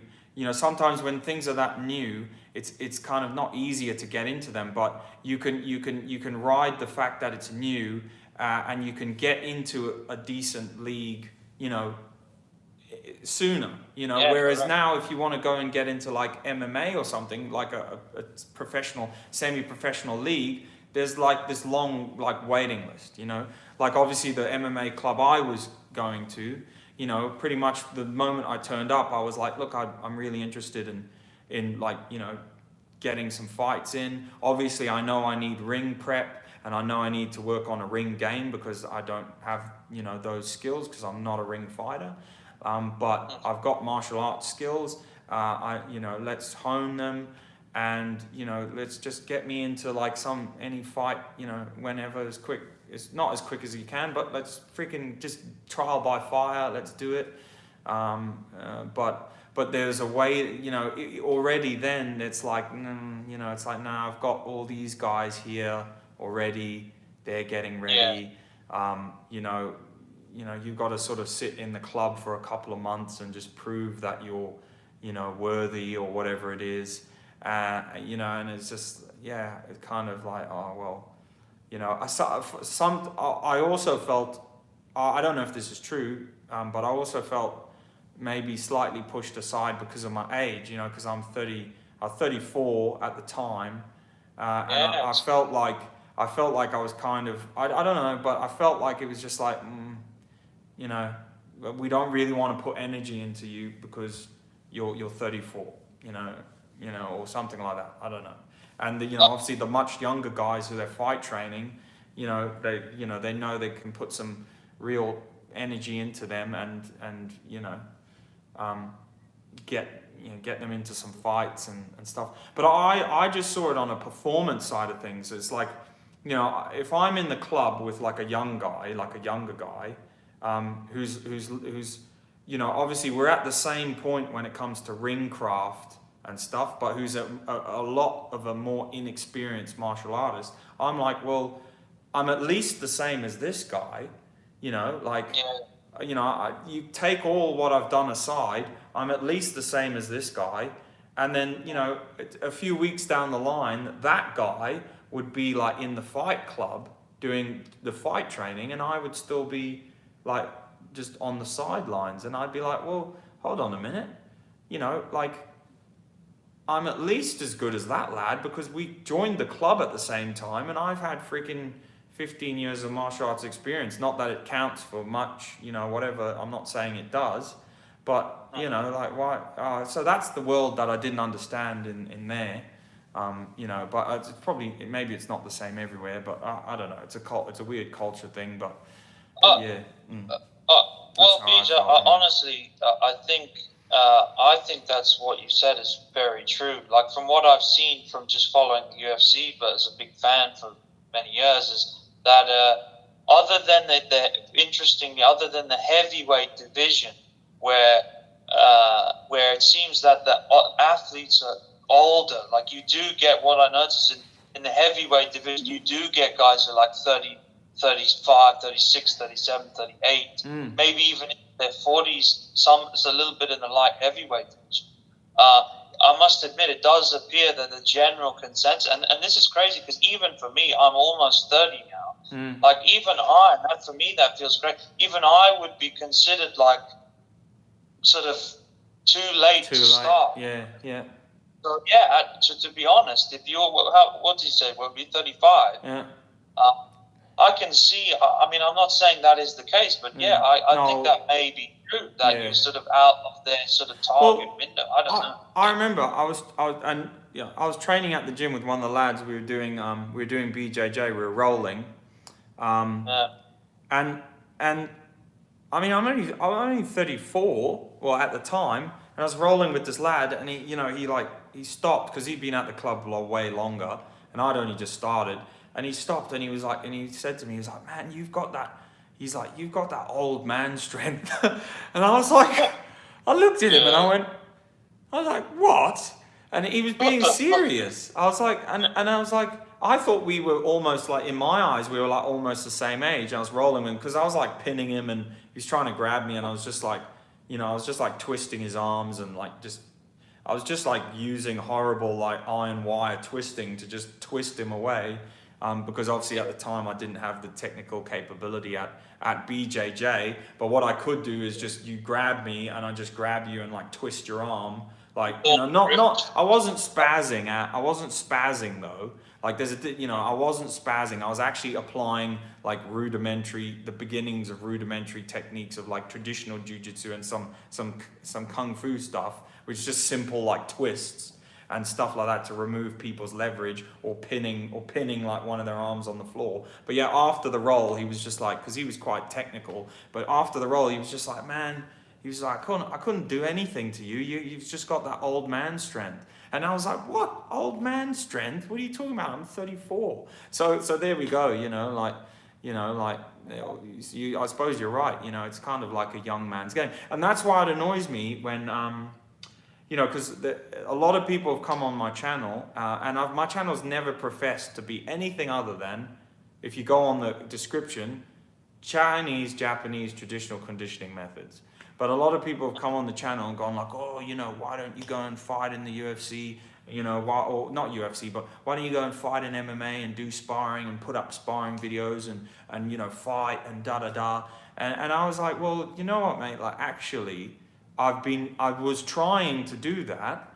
I wasn't in the position to do it for years because of where I live, but then I was trying to do it, and it was a months and year 18-month endeavor.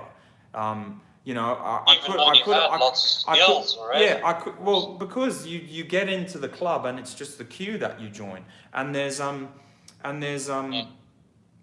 I could have gone into a couple of and I was getting ready to go into a couple of BJJ comps, but those aren't the same. Like if I just put me in a BJJ comp, people would just be like, oh well, that's not real or whatever. And also I felt bad because I felt bad going into a BJJ comp because you have to go into the right class. And it was like white belt, this class, whatever. And obviously I'm training with the white belt, whatever people, and all the other belts. But, I'm like, I felt bad because I'm like, look, this is a little bit unfair on them because, I'm like a black belt in traditional jiu-jitsu. And, these white belt guys like just don't know anything. And I'd rather let a white belt guy in one of these regional jiu-jitsu comps, win fair and square, like he's a white belt, because you come in and beat him as a white belt when you're not really a white belt, or you are, but you're not, it's kind of unfair on him, because like he might get his whole like soul and spirit might get crushed in his whole, because he's like, yeah, white belt, weight category, I've been training for 6 months, and then he's actually fighting someone who's like, done martial arts, done traditional jiu-jitsu for years and years and years, and is a lot more of a trickster than they are, someone who's just started. One thing an interesting way to escape that was the no-gi stuff, because then even the no-gi seemed to have like division categories. And at the time I remember asking the coach like, well, I'm not sure which, and it was very complicated, I'm not sure which division like to go into. It's like, you do it on the line now, you do it on phones and you drop down, but it's cool. Yeah. So if I get a chance to go back into those, I'll have a go when the next one comes up. But Beach, perhaps we can transition into a relevant topic, which I was just telling you about earlier today. Oh, yes. I've got something perfect for you. It's a new thing. Well, I don't know how new, but I heard it was new. It was developed by Eddie Bravo, who some jiu-jitsu people might know. I don't know that much about you, but I believe he developed the rubber guard. He's like considered like a top tier sort of jiu-jitsu practitioner, whatever, trainer. And he's developed something called CJJ, which is a combat jiu-jitsu. Yeah, I never even knew about this. Yeah, so it's what it is to my sort of brief understanding and just having seen a bit. So it's sort of set up like because they have like submission only, don't they? So it's set up like a submission only jiu-jitsu competition. Yeah. But you're allowed to throw only open hand strikes, which I believe includes slaps and palm. I don't know about like sort of knife hands, but I guess that's an open hand strike. Yeah, probably just palms. To the face and body, I assume you can't throw a chop to the neck. Man, that's horrible. So that would be perfect for iron palm, dude, or any sort of ear slap. You can do ear slap, concussive ear slaps. Bombing the ears, but you can deafen someone doing that if you bomb the ears like that. But dude, could there be anything better for iron palm stuff like that? Yeah, that's funny. It's like the iron palm playpen. But what if you? This is a joke. But what if you went in there and you were like the ultimate iron palm like master, and you just won every time with like one super iron palm strike and no jiu-jitsu whatsoever? So like someone ran at you like in some anime, and you were just like, they just grabbed you and you were just like, oh yeah, bang. And they were like, I think, as I said, I'm not sort of astute on all the rules, but I believe you can only throw the strikes from the grounded position. Oh, okay, from them. Yeah. But I think I saw one where somebody was in they'd mounted them, to go for a rear naked or whatever. Yeah. And then, when you like flatten them out, they flattened them out. And then they just palmed each side of their face. So they I think it was a tap. They were on the back and they just went. Yeah. They just slapped. Literally slapped the shit out of it. Yeah, well, I don't know if it was. I'm not really an advocate for iron palm being used in any kind of way, because it's just like a training method to densen your bones, but that seems like a way it could be used. I've got to admit. Where else could you use it? You can't use it in MMA because you've got the glove and the fat sort of. There's the glove. It's like probably the only place you could use sort of. And also what I'd like to know is when they say open palm, I said you'd have to look at the rules. Like, does that mean sort of those ridge hands or the knife hands? I'm pretty sure they wouldn't allow ridge hand strikes. But if they did, it would be cool. Because you could just you could just ridge hand strike. Oh nah, there's no way they'd allow ridge hand strikes. Like, have you seen that video where I've got my hand's probably not as strong now, but have you seen that video where I got the rebar and I'm just hitting it with the ridge hand and bending it? Imagine that you're there ground and pound on someone and you chop them in, and then you just give them about 3 or 4 or 5 ridge hand strikes to the bridge of the nose, it'd be horrible, or not the mandibular angle, or this bit under your nose, between your nose and your tooth.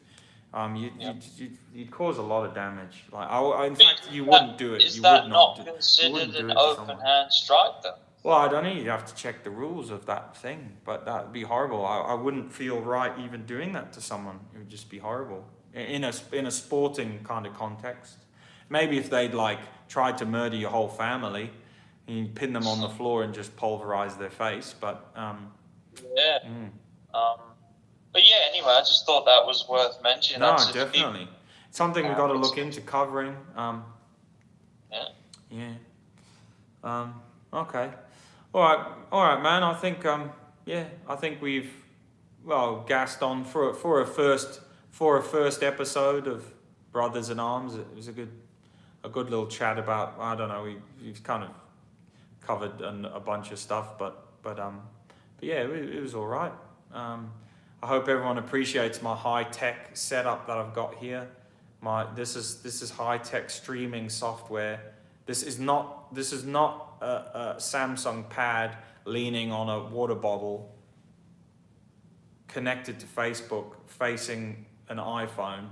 This is actually the latest streaming YouTube video card capture software. So don't be fooled. This is high tech. No, it's not. Yeah. This is about as good as you get with Iron Body Martial Arts, I'm afraid. Yeah. What do they expect though? I mean, I've got videos on how to make boxing bags and stuff out of duct tape and plastic bags and sand and stuff. So yeah, sorry, the money's a bit low. But it's good. It still works. It works. Yeah, it works. All right, mate. So anyway, guys, thanks for tuning in. I hope the people who, maybe some guys will catch this later on. Hopefully everyone's not bored to death by it. It was just something I was looking to try and do, me and my brother, just going through different topics and talking about just various stuff. This was just the first time trial of this weird cheap ass setup that I've got here. Maybe it worked, maybe it didn't. We'll have a look at the video quality afterwards. But yeah, it's awesome. It's awesome to have us on here. Like this, me and my bro. But yeah. The only thing I would just say, just for anybody that if anyone who's interested in that, I think in Australia it's Sunday, but on Saturday, Tyson Fury versus Deontay Wilder 3. That's going to be a special boxing match. That one, so catch that if you can.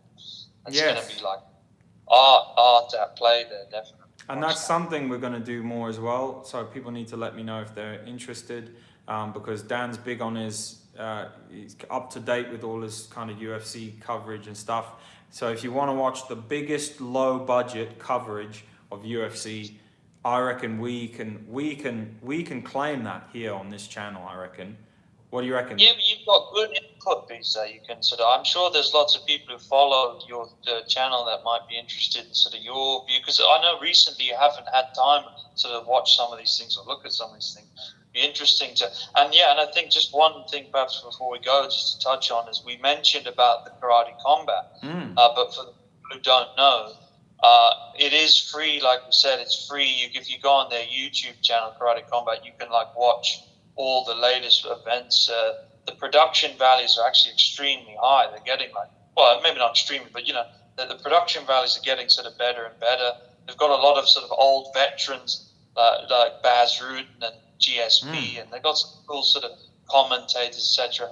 But I think the main interesting, BJ, as you know, is that it's really interesting because, as I think we all know, a lot of these karatekas and things like that, it's got a lot of Olympians, but as we know, at least from what I've heard, a lot of these Olympians don't actually make much money, so they don't have a way to sort of monetize their skill, get all these gold medals and everything. So it's really interesting. So what you'll see is all these different mixed karate arts, of course. But the interesting thing too is you've got a lot of sort of gold medalists and things like that. And then you've also got, which is sort of another really interesting element, you've got point fighters who are very high standard point fighters, multiple dans, and they're fighting against people of full contact, and sort of to see them, their learning transition. And that's what I saw where with some like Baz Rutten was saying, a lot of the point fighters, they'd stop. They wouldn't go through with their strikes, and he was pointing out that's because they're point fighters. So anyway, if you're interested in any of that, and maybe we can do some coverage on that. Yeah, no, well that's what we're going to do. Obviously, this was just a first test run. It ended up going on for ages because we're just having a general chat. But obviously for the next episodes, we're going to focus more on stuff like that. But no, that's a very good point that you raise, because I remember that feeling. Because I used to, when I first started out martial arts, after Taekwondo, I used to do a lot of Shotokan. And of course, because Shotokan is the modernized version of traditional karate that was brought to Japan in the 1920s by Gishin Funakoshi, and taught in the universities there in Japan. Yes, contrary to popular belief, people, karate is not Japanese. It was introduced to Japan in the 20s. But anyway, because of that, it's been safe-ened and standardized and whatever. And I remember in Shotokan, one of the most important things in martial arts is your actual, and fighting or whatever, is your distancing. And this karate distancing of everyone not actually punching each other in the face, through the face, when they do their stuff, for safety reasons, because obviously I'm pretty sure when Gishin Funakoshi took, because he would have gone through a developmental stage. So when he took karate to Japan and he's like, I need to teach this to a bunch of kids basically who can't do shit, which is generally university students, and they're the same as they've always been. You know, I joke, but we joke, but you guys know what I mean. You know, students. They, our kids are or whatever. So I'm pretty sure when he started, these guys were just nailing each other in the face, and it's not very good if you've got to go to your math lecture and you've got a broken nose. It looks bad. Batman Matrix. It's Batman Matrix saying, always good to see you guys. You know who that is, Dan, don't you? That Batman Keith. Yeah, it's Batman Keith himself, the legend. Legend. The legend. I know he sent me a message. He sent me a message a while back when I was doing one of my videos. He cropped up and just sent me his blessings. So yeah, Batman Keith. That guy's a backyard legend. Oh, I'm sure he's an actual legend too. Batman. He is Batman. No, he's actually Batman. He is Batman somewhere in England. It is Batman Keith. And he knew Alan as well, so that was good. But yeah. Anyway, going back to the topic at hand. So we were talking about the distancing and how the point fighters in karate combat suffering. So I remember the feeling, like I was saying. So at some point, when Gishin Funakoshi was trying to teach this karate to these Tokyo students in the 1920s, these guys were probably nailing each other in the face, busting each other's nose, and he's gone, well, no, what we're going to do is we're going to punch this far away from each other's faces, and then we can do all our blocks, and instantly killed Budo and instantly killed karate in doing that, because in doing that, that methodology was then carried on, but in doing that has completely changed the distancing. And as much as people diss like traditional jiu-jitsu, like even as much as people ditch Bujinkan, one thing I will say for Bujinkan is that they religiously punch for actually each other's faces. And even if you train punching slowly, but you actually punch for each other's faces, like through the face, your true Budo or your true martial arts is a lot better. It really is. And you can learn to dodge punches, and you can learn to duck and weave and move at the last minute. So anyway, back to the reason we're talking about this is I remember as a kid getting into some fights and stuff like that, but also spars with the karate, the old taekwondo, the old Shotokan training. And I always felt, this is the feeling, I felt like I was always too far away from my opponent, because that's what we were training, weren't we? We were training to punch here, here, and block, and we weren't actually punching that. It's like, and it works out to be about 15 centimeters. So you learn to fight 15 centimeters away from your opponent. So, and then you see it in karate combat. When the point fighters are fighting the guys, or maybe each other, or even the guys who are then full contact fighters, it almost looks like the point fighters are it looks like they're almost too scared to go in, because that's not their world, is it, But like you say, that'll come right, won't it? They'll get experience, it'll come right. Yeah, so there's two things there. So like you said, it's interesting because I saw, for example, two like prominent black belts from various different countries, and so one of them had defeated the other in point fighting. Yet because one of them had, let's say, a couple of fights in the pit in karate combat, they actually lost. So do you know what I mean? The person who defeated them in point fighting lost in the real fight. The other person actually used the proper momentum and the distancing. It's interesting. Like you said, I must say I think, to be honest, like I said before, I think a lot of followers of your sort of site might be interested to take a look at it. If you're not into this whole MMA thing, because as you know as well, Beach, so you're allowed. The cool thing is you're allowed traditional trips. You can do also your trips, your hip throws, the hip tosses. You are allowed to do more wrestling, like double legs and single legs, etc. But I think your opponent is only allowed on the floor for, you can throw downward strikes for, I think it's 10 seconds. Okay. And then they stand. Then they stand it up. Yeah. So, yeah, interesting. Yeah, Cool. no, that's good, man. No. Awesome. Yeah, so we'll definitely cover more of that. Yeah, it's interesting, and especially as you're watching them. So yeah, a bit more of that. And when we do Brothers in Arms, episode 2, which will be watched by 2.5 people. 2.5, maybe. 2.5 whole people will watch. 2.5. And I don't blame them for not watching, just us gassing on. Yeah. Oh, but there's been some interesting topics, I think, Pete. Some interesting sort of. And and the technical, the value here, like I said, the technical, the what do you call it? Production values. Yeah, the production values are just through the roof. I mean, this water bottle cost me $4. $4 freaking that I've lent this iPad up against. Oh wait, it's not even an iPad, because that would be too much money. So yep, and it's I didn't buy it for this. It's old, so yep. The box of harmonicas that's leaning against, that this high value pad's leaning against, that was pretty expensive. And the iPhone there's given to me by work.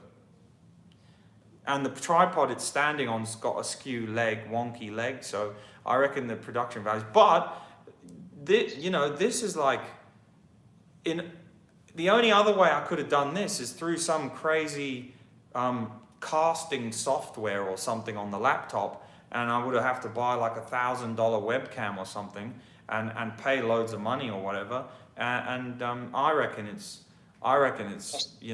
I reckon this is, if Joe Rogan saw this, he'd be blown away. I think he'd fall off his chair. I still can't figure out how you did it, how you actually pulled it off. I don't even know how you did it, man. I don't know.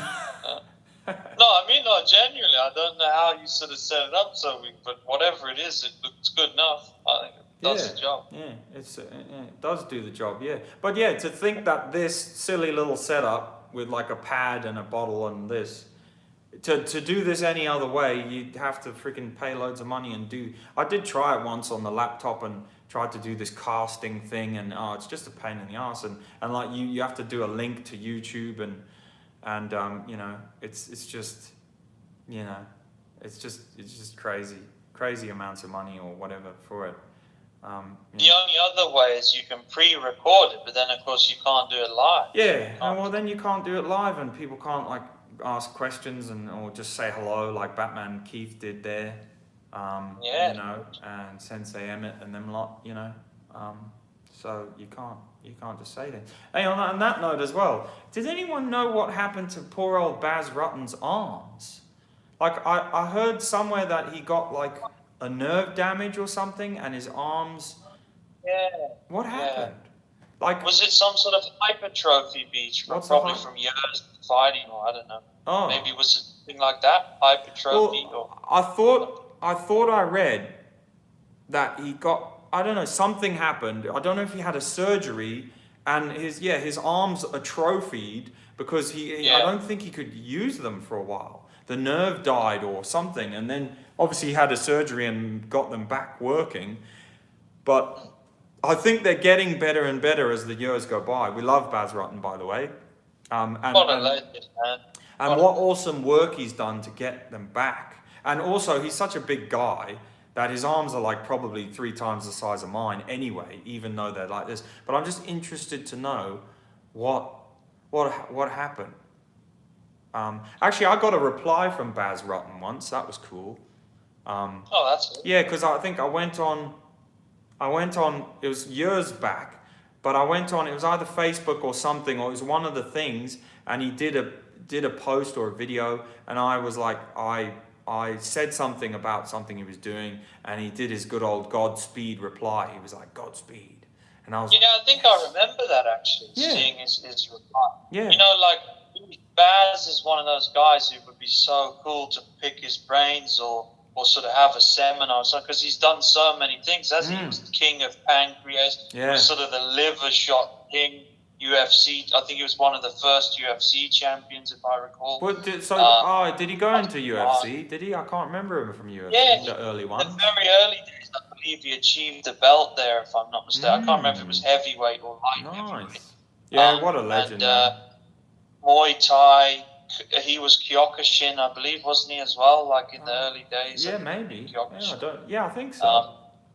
What a guy, man. What a legend. Legend. What a bloody legend, Baz Rutten. He's a cool dude. He also did sort of bouncing for 20 years. I can't remember. He also did bouncing. Oh yeah, as well. that video is his, that classic video of his, like self-defense, like, and I think it's it's sort of semi-serious. It's a proper video he did. His bar self-defense video. Have you seen that one? Yeah. It's a classic. Yeah, I have. But I can't remember now if it's tongue-in-cheek or it's an actual video, but I think it's an actual video, but it's good stuff. But he's just like, it might be, but with Baz it could be a joke, because he does do jokes like that. But it's just like, he's there in the bar and he's like, ba-bam, ba-bam. He's like, this guy comes here and ba-bam, ba-bam, and hit him and this and bam. It's so good. I mean, I think it works, and I assume he's used, but I just don't know, and you know more about that, because I just don't know with the current sort of policing laws. I don't know if you'd get arrested for sort of overdoing some of that stuff, wouldn't you? I don't know. Yeah, these days, I mean, depends on what country you're in, but yeah, these days, I don't know, it depends what area you're in. It depends if the people talk. That's the difference.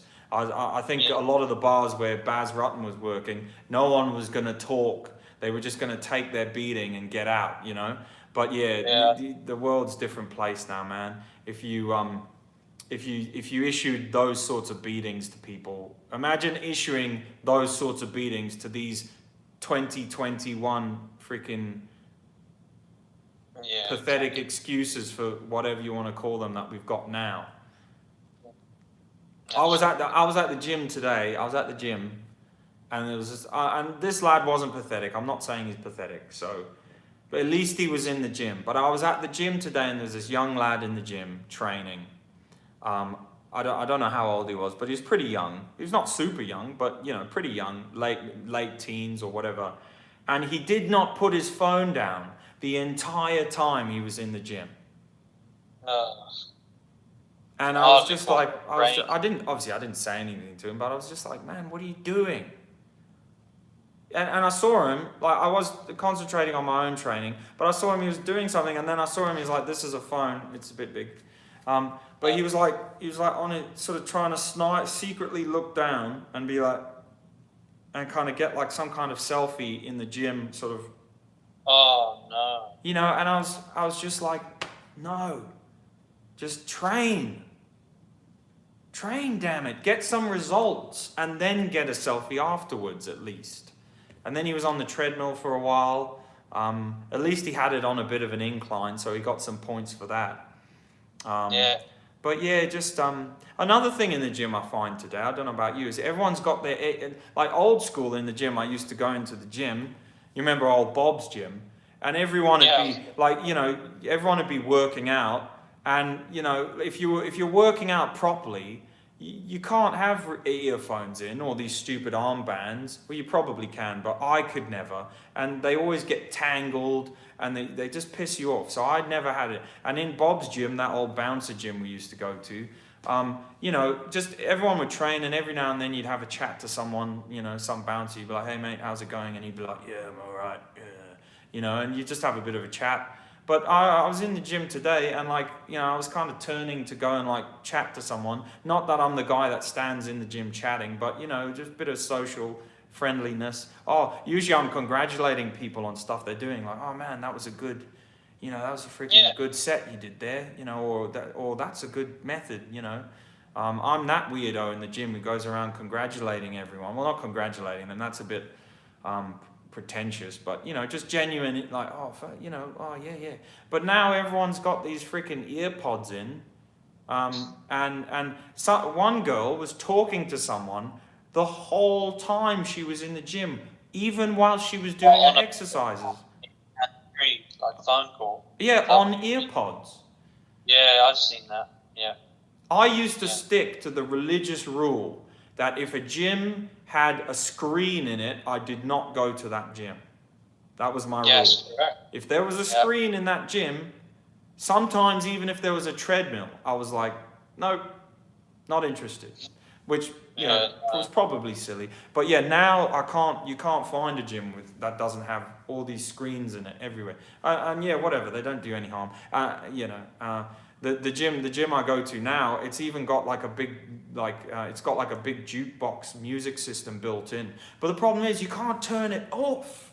It's a 24-hour gym. You can't turn the music off. I get into the gym at like sometimes 2 a.m. or whatever after work to go and have a workout, and there's some stupid shit music on, pumping. Someone gave that a thumbs up because they know what I mean. There's some shit music pumping, and you know what? I prefer silence to the shit that was on at the gym. And I'm there, and there's some asshole like music video on. And I'm just like, oh, just someone just kill me right now. I'm trying to train, and I feel like, and the worst thing is because sometimes I put my weight vest on and I'm like running on the treadmill or doing something like that, and then you start moving, not on purpose, but you're moving, you're running or whatever, and it starts to go to the beat of like some shit pump song that's playing on in the background, and then you're there like, no, this is horrible. Just turn it off. So what I've started doing is started pranking them. So I go into the gym now, and I've figured out how to use the jukebox. It's all digital, and it only gives you a few credits. But I go in there and I click every Freddie Mercury song I can find. I'm like, It's a Kind of Magic, Radio Gaga. And then I wait 20 seconds and I'm like, I want it all. We are the champions. And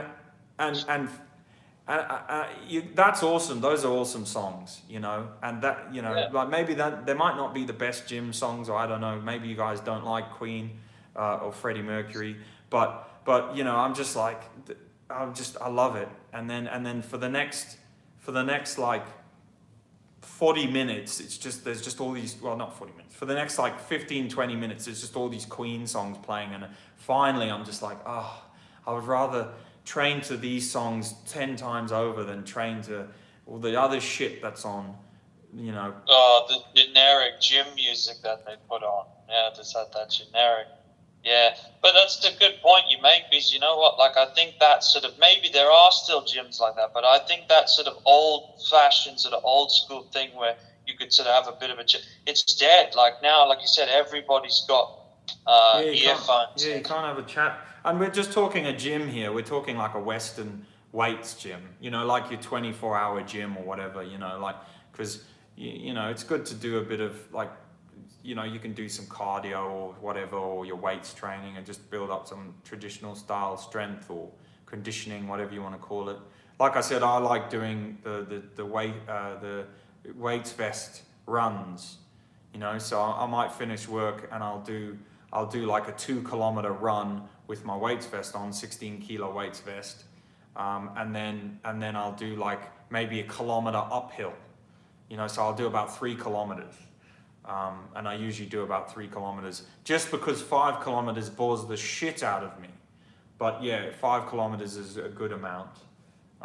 Sometimes I'll do 5, but that's usually about 40 minutes or something like that. And you can, the other day though, because I was in with my mate, and this is another thing. So the other day I was in the gym, so I was running in my weights vest, and because my mate told me afterwards, what's happened to society? There was some clown there was this pretty tanked up woman who was training these 2 guys who were not tanked up, but you know, she was obviously the trainer. And my mate said that some clown there, they was watching me on the treadmill, obviously trying to be funny, And he said to the trainer and his mate, he was like, why the hell is that guy running in a weights vest on the treadmill? He was like, that's a bit stupid. Why would you do that? And you know, and he was he was trying to, yeah, I know, he was trying to diss on me for running with the weights vest. He said, why is he run? No, sorry, it wasn't on the treadmill. He said, why is he running in a weights vest? He was like, that's stupid. And I remember because my friend came and told me, and I said to him, I said, well, what the hell else do you freaking do with the weights vest? Like, what does that guy think you do with the weights vest? You just do a few squats and burpees or something, you know, like you run with the damn thing. So this guy genuinely couldn't see the benefit. He lived in some kind of bubble where he not only could he not see the benefit of running in a weights vest, but he thought it was ridiculous and it was worthy of ridicule.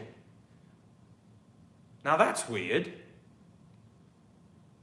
That's shameful, man. So yeah, my mate was going to say to him, like, well, he was going to like have a go at him because I was on the treadmill, but he didn't.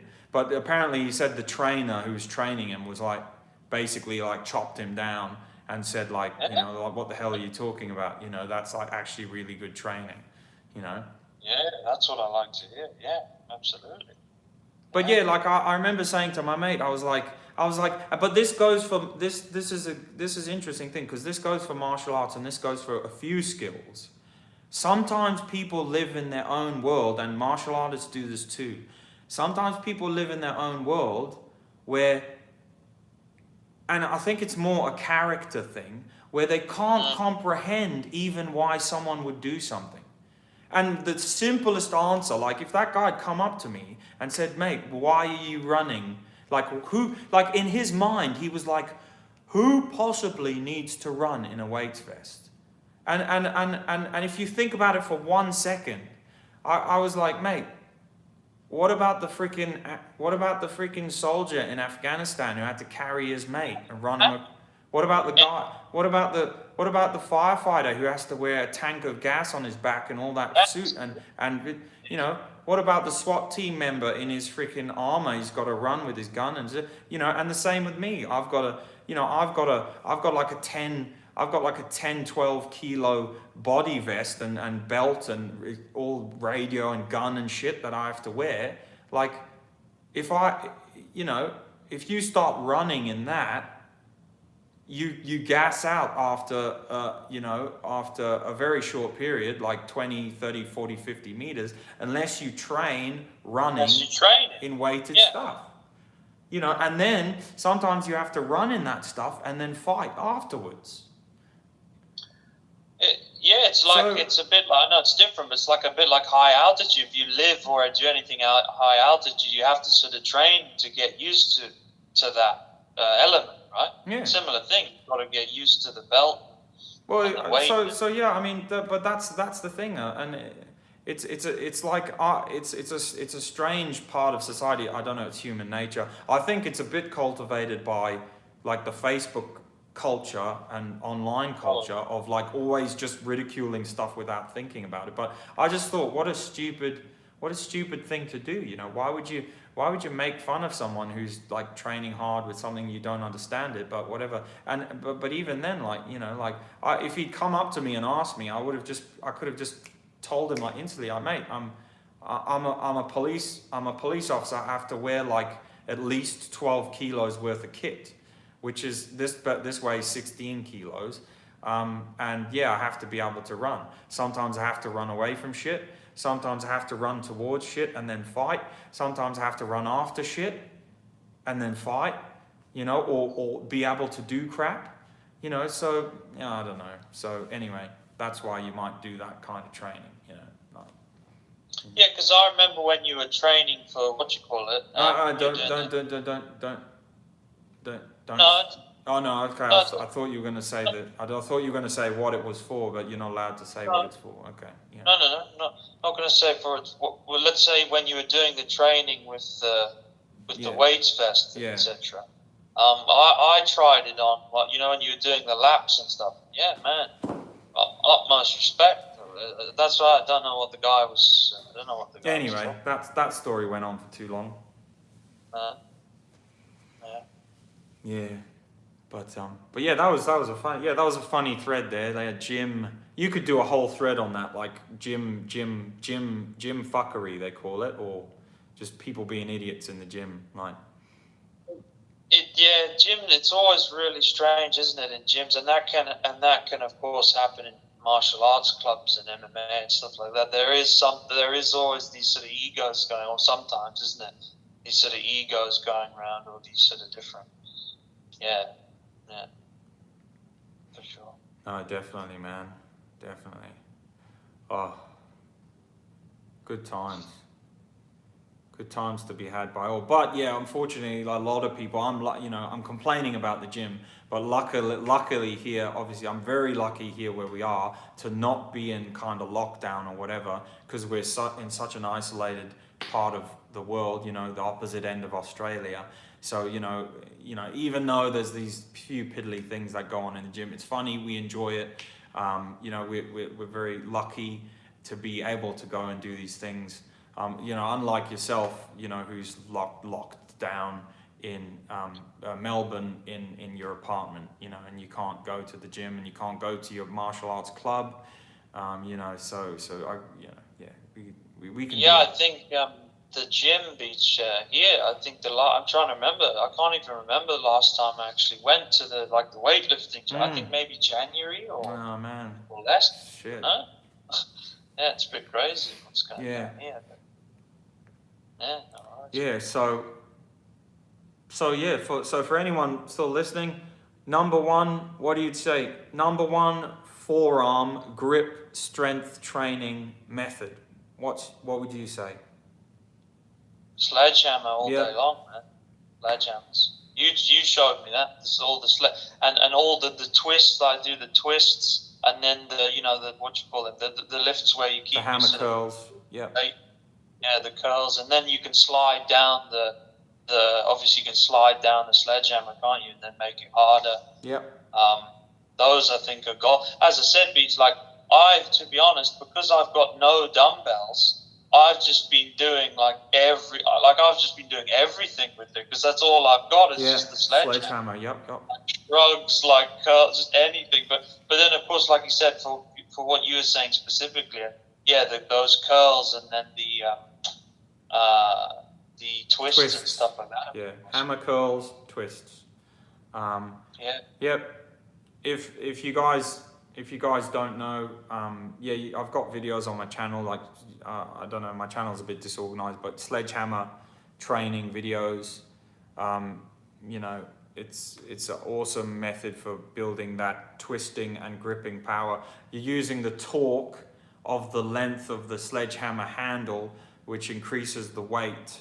Which increases the force on the joints and on the bones and on the muscle as it's just simple physics, as the weight moves away from the pivot.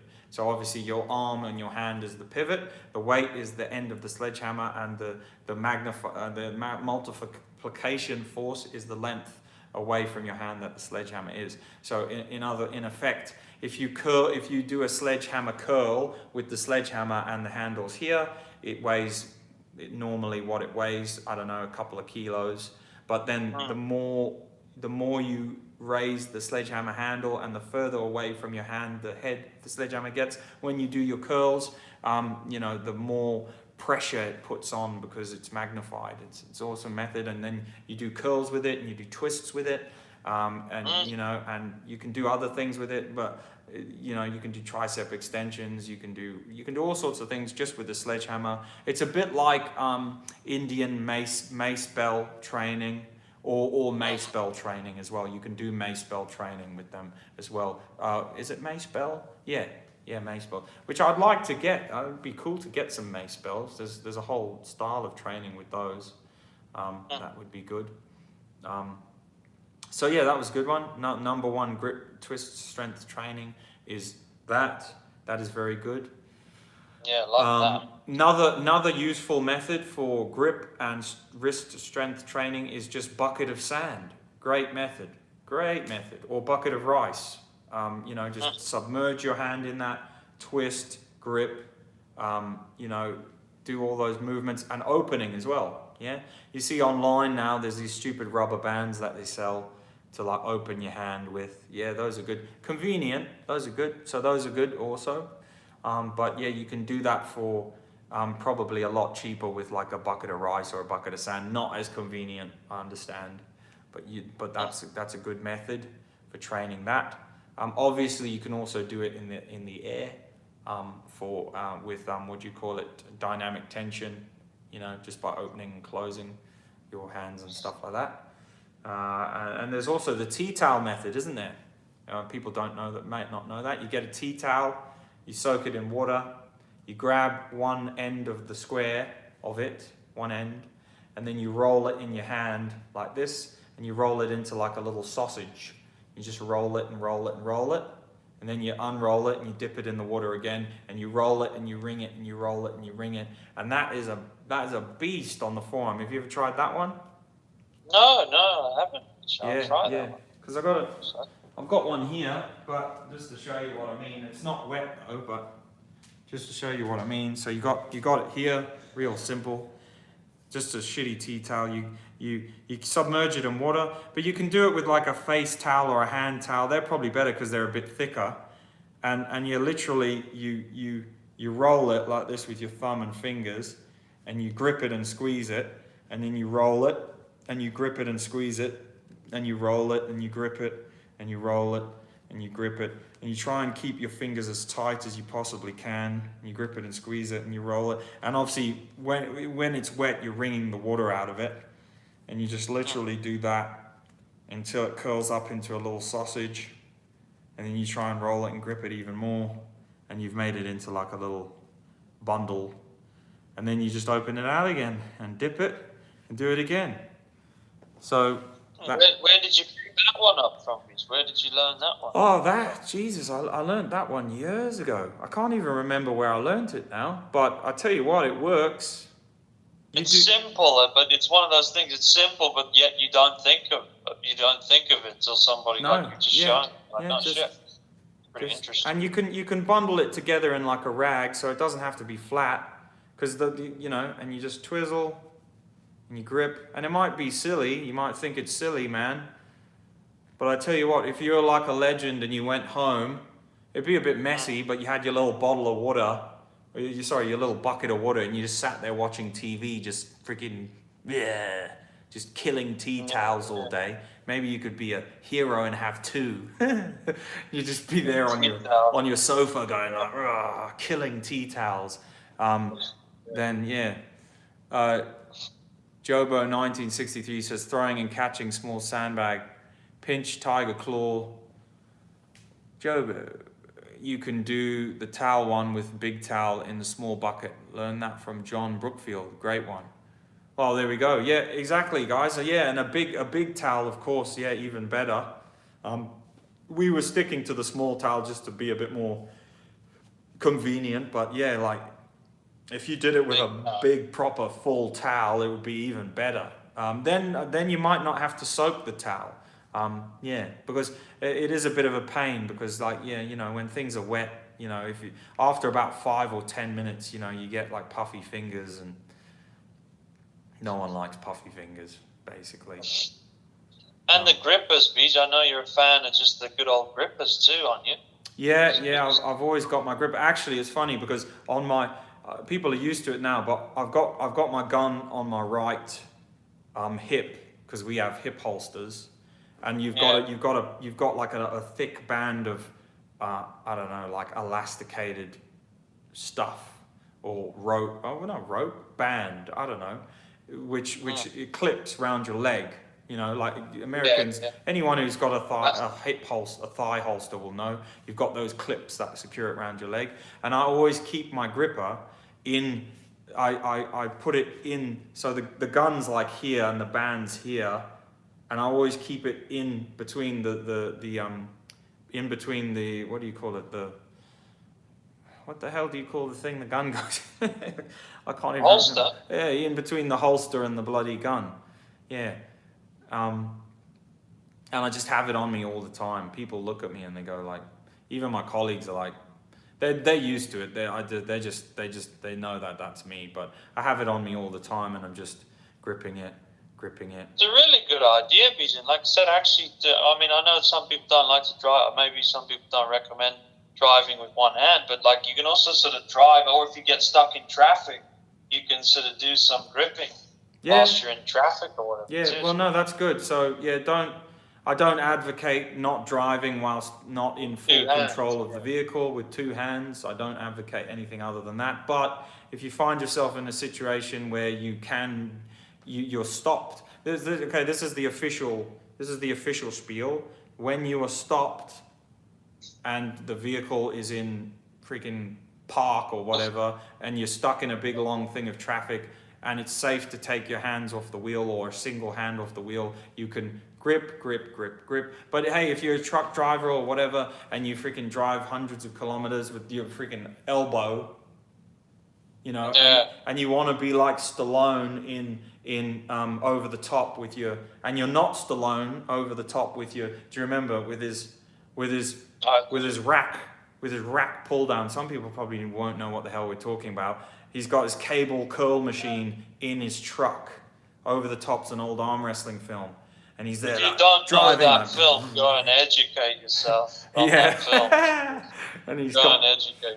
That's I mean, awesome. If you don't have that dream rig, and don't forget the cameo, the training montage where he's like doing press ups on the front grille of his truck, and all. Yeah. And like you could see the production, you could see the producers had looked at this truck and gone, how can we make it believable that this turd does arm wrestling training around his truck? Arm wrestlers must piss themselves laughing at that film. But yeah, awesome film. But yeah, if you don't have the luxury of that, a gripper is a great tool, to use. And yeah, of course, you can drive with one hand and use your gripper. I wouldn't advise it. Have I done it? Probably. Do I advise doing it? No. But of course, it's, I'm not going to say it's safe to do. I'll let you make your own mind up and your own decisions on that. But if you're driving in the city, though, like I am in Melbourne, like you're often just stood still at red light, and the red light's long here. So I mean that's all right. I reckon, yep. No one's gonna grief you if you're stuck at a red traffic light and you get out your gripper and you're like, and give it like 5 grips. Jobo 1983 says, you mark the bucket, soak the towel fully in water, squeeze the water out of the towel, develops wrist and crushing grip, using both hands. Using both hands back in bucket. So you squeeze all the water back in the bucket. Oh, okay. He says you covered that being pedantic. Yeah. Yeah, oh, well, that's a cool one.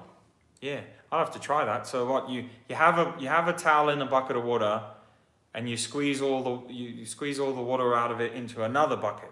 Is that the one? That's pretty cool. Yeah. Yeah, we like that training method. It beats this one, but no, that's cool. So yeah, the gripper is great. But of course, if you are doing your gripper, remember to do it upside down as well and the normal way around. Don't just do it one way because that's too easy. Do it. Oh, I tell you what, Beach. Actually, on that note, I've been meaning to send you something. There's a video. On a YouTube channel called Full Reptile. Mm-hmm. It's like an MMA thing, but there's this guy and he's like a farmer. He's got that like farmer strength. Oh yeah. And like I'll see if I can find it for you. He's got a whole shed full of like these crazy, intricate, all these weird sort of gripping tools. I need to send you that video, man. Cool. You'll find gold in that video.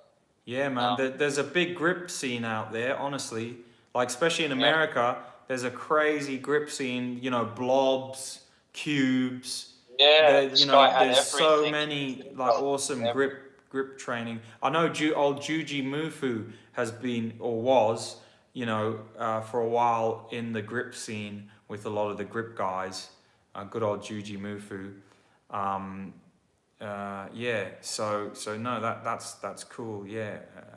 And it's a shame because a lot of those grip stuff you just can't get anywhere else in the world, or it's very difficult. Like you see the stuff that they use. I mean, you could probably make it, but you see the stuff they use and you're like, oh, that's awesome. but you just can't get it unless you have the means to make it. And usually you have to be something to do with metal, like a machinist or like work in a fabrication place. I don't know. That was it. And the guy said that he'd sort of collected this stuff over like 25, you know what I mean? It was like a crazy collection. Collected it. I'll find it for you then. And because you might find some interesting stuff in that video, actually. There's an interesting one. Yeah, no, please, man, send me that video. That'll be awesome to see that video. Oh. Yeah. I said today I'll go to bed and I wouldn't stay up. And now again, like I did last night, it's 3:30 here in the morning. I've done it. What have I done to myself? Why have I done it? What time's it where you are? It's 6:30 in the morning. Oh no! But you haven't even. When are you gonna go to bed? Oh, now I guess, or whenever we're done, I'll just wake up. And, like I said, every day flows into the next when we've been locked down for so long. Oh no! You know, doesn't matter. Yeah. Doesn't really matter. But still, you got to keep that sleep cycle sort of normal. Otherwise, your melatonin levels will get all screwed up. Yeah, true, man.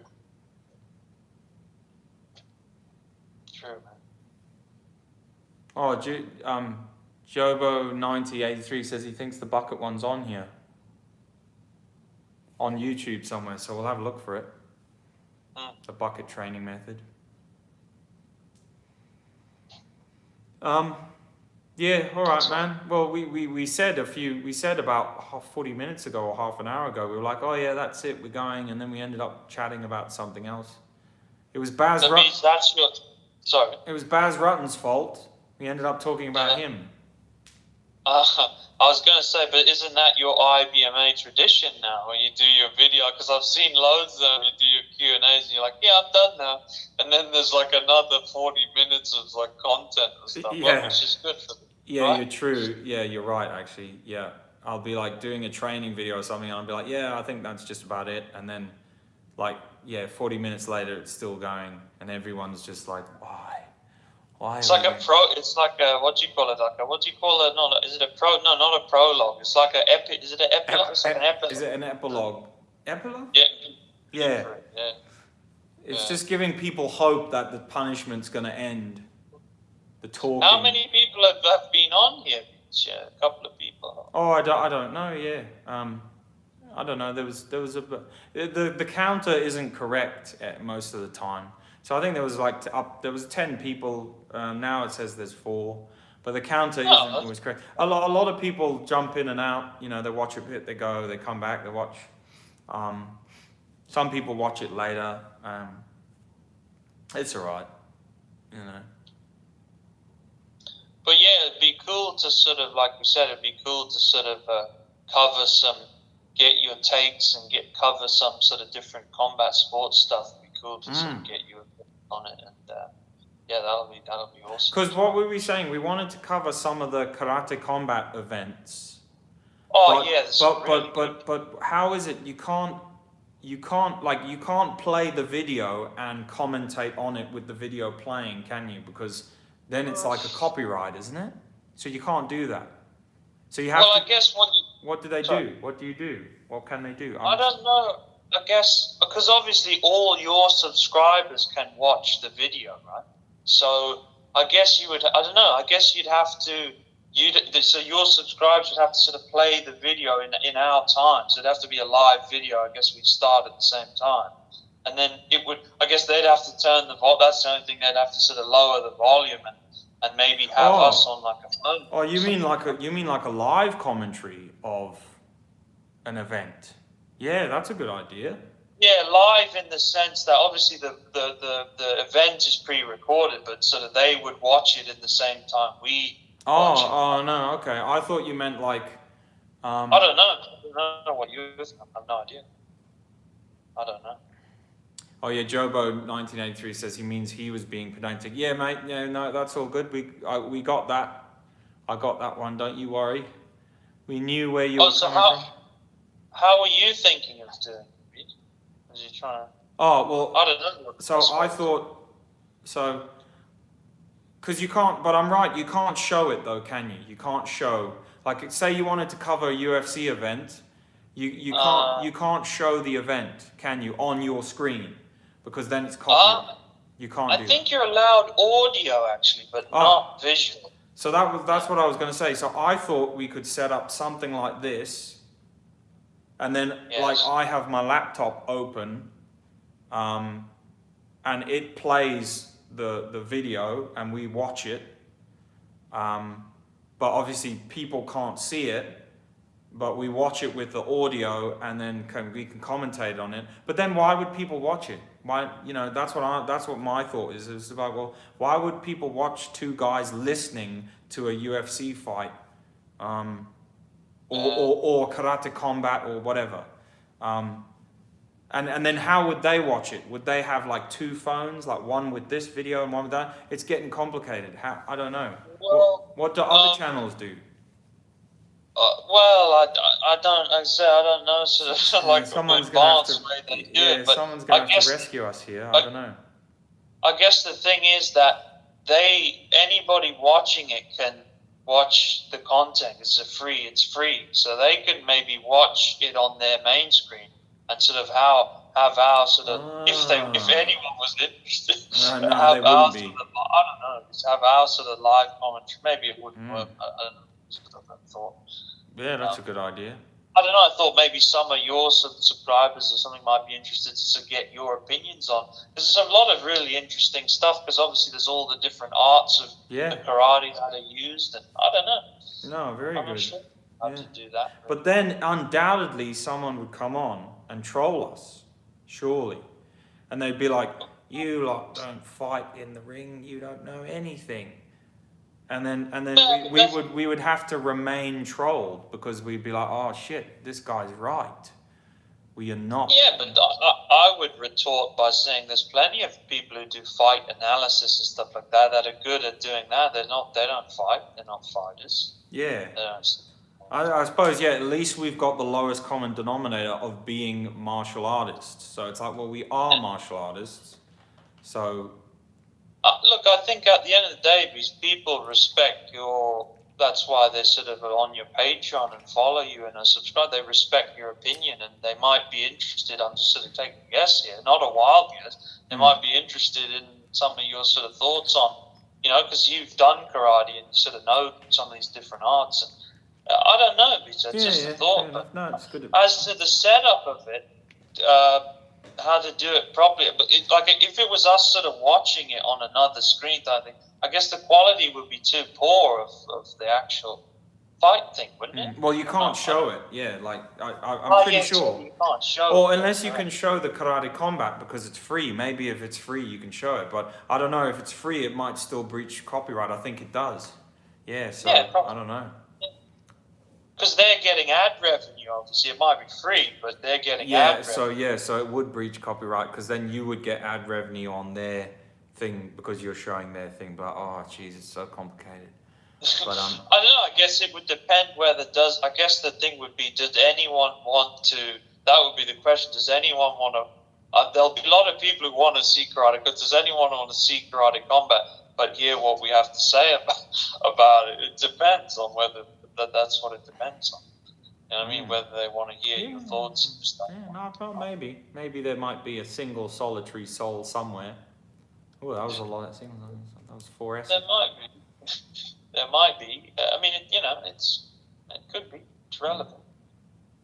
It should be. Look, regardless, it should be checked out because it's awesome and it's free. It's free. The whole event, and the events range from 45 minutes to an hour and a half. There's some awesome events, and they're not. I would say that because of the way it's structured, it's not a boring. So that you don't get that. When it's like where you watch like a lower quality MMA fight where it's just like they're just lying on the floor and they're not necessarily throwing any just strikes. feeling each other out for like the whole fight. Yeah. Which is fully allowed.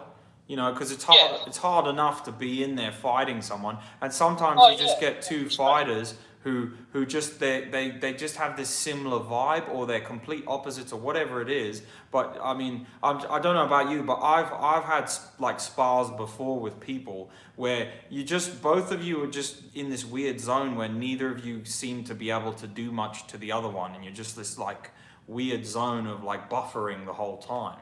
So we've all seen MMA matches like that, if you're a fan of MMA or UFC or whatever, where just the guys just can't seem to get everything going. Usually the crowd starts booing, you know, but still they're freaking champions for doing it in the first place. Oh, you know, much getting respect. in there, you know. Anybody who does that, it gets in a combat cage, I've got respect for them. 100%, for doing man. it. I've not done it myself, but I have a lot of respect for people who do that. 100%, man. 100%. Yeah, so I don't know, but you'll have to think about that. But I suppose, like you said, it's a bit tricky to sort of work out. But look, I don't know. Maybe you can ask your followers, or can't you do like a survey? You can poll. do like a survey. I'll do a poll. Yeah. Maybe you can ask them, are you interested in sort of hearing some comment? Maybe there won't be. I don't know. This boxing bag seat that I'm sitting on is now, after 1 hour and 55 minutes, is very uncomfortable. Oh, it's actually not that uncomfortable. It's pretty good, actually. It's done me all right. But when I get up, I'm going to be hunched, I think. And I'm gonna, That's all right. I'll do some qigong. Not now. I'll go to sleep. I'll do some realignment of the bones and stuff later on when I wake up, and that'll sort me out. Right. Keep everything straight. Keep everything good. Tip for good posture, and well, obviously your spinal alignment and everything, is to tuck the chin. Hopefully everyone knows this. Tuck the chin under a little, and imagine that there's a rope on the top of your head pulling your head up. Hopefully our martial arts friends will know that one, because that's like, and you see what that instantly does.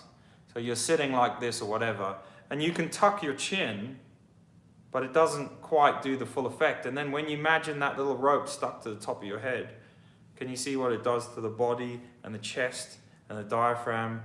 And it lifts. Oh, Jobo 1983 says, you still do your qigong. Man, of course I still do my qigong.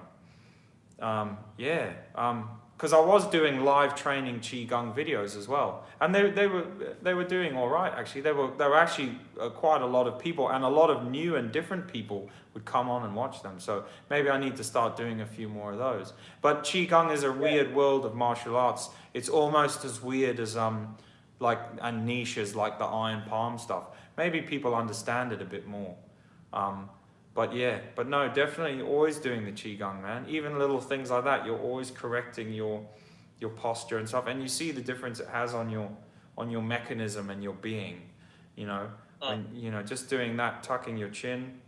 Earlier on today, I went outside into the back garden, and I was in bare feet. You know, just grounding myself, just bare feet to bare earth. Which there's a pseudoscience that it's meant to be good for you. I don't know, there's pseudoscience about, they've like, what did they measure?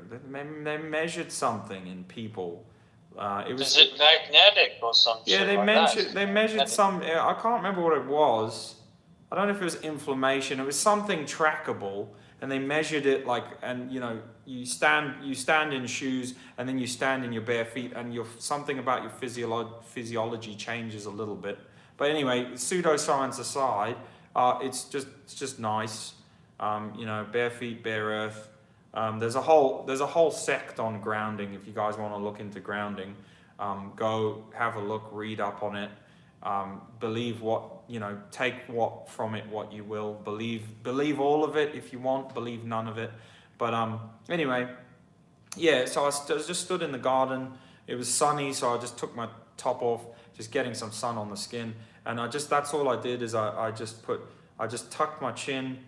I've imagined like there was someone pulling up on my hair, and that raises the chest and tucks the diaphragm. and then you imagine like there's just little balloons under your armpits. You know, this is one of the first standing qigong or meditative postures. And then you also open your fingers, and you imagine there's like little balls in between each finger, and you imagine there's like balloons under your hands, and you just stand there with all, they call them the channels, but yeah, you know, it's really like your lymphatic system and everything is just open.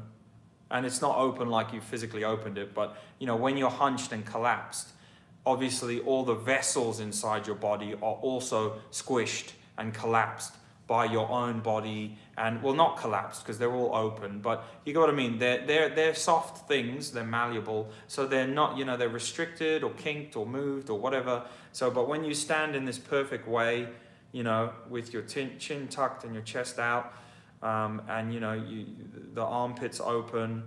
You know, it's called opening the gates. In Kung Fu, it's called opening the gates. And it's called that for a reason, because, you know, the body, just all the circulatory and nerve areas are open and locked. And you just stand there. I just stood like that for I don't know how long, because I just shut my eyes. I was just breathing.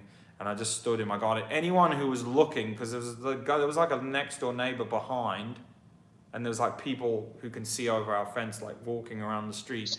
Like I then realized, like after a while, I opened my eyes and I saw the reflection of myself in the mirror, and I just looked like this kind of menacing. It was just this like menacing, still. You know, imagine you go outside and there's just someone standing there like that, like just standing there.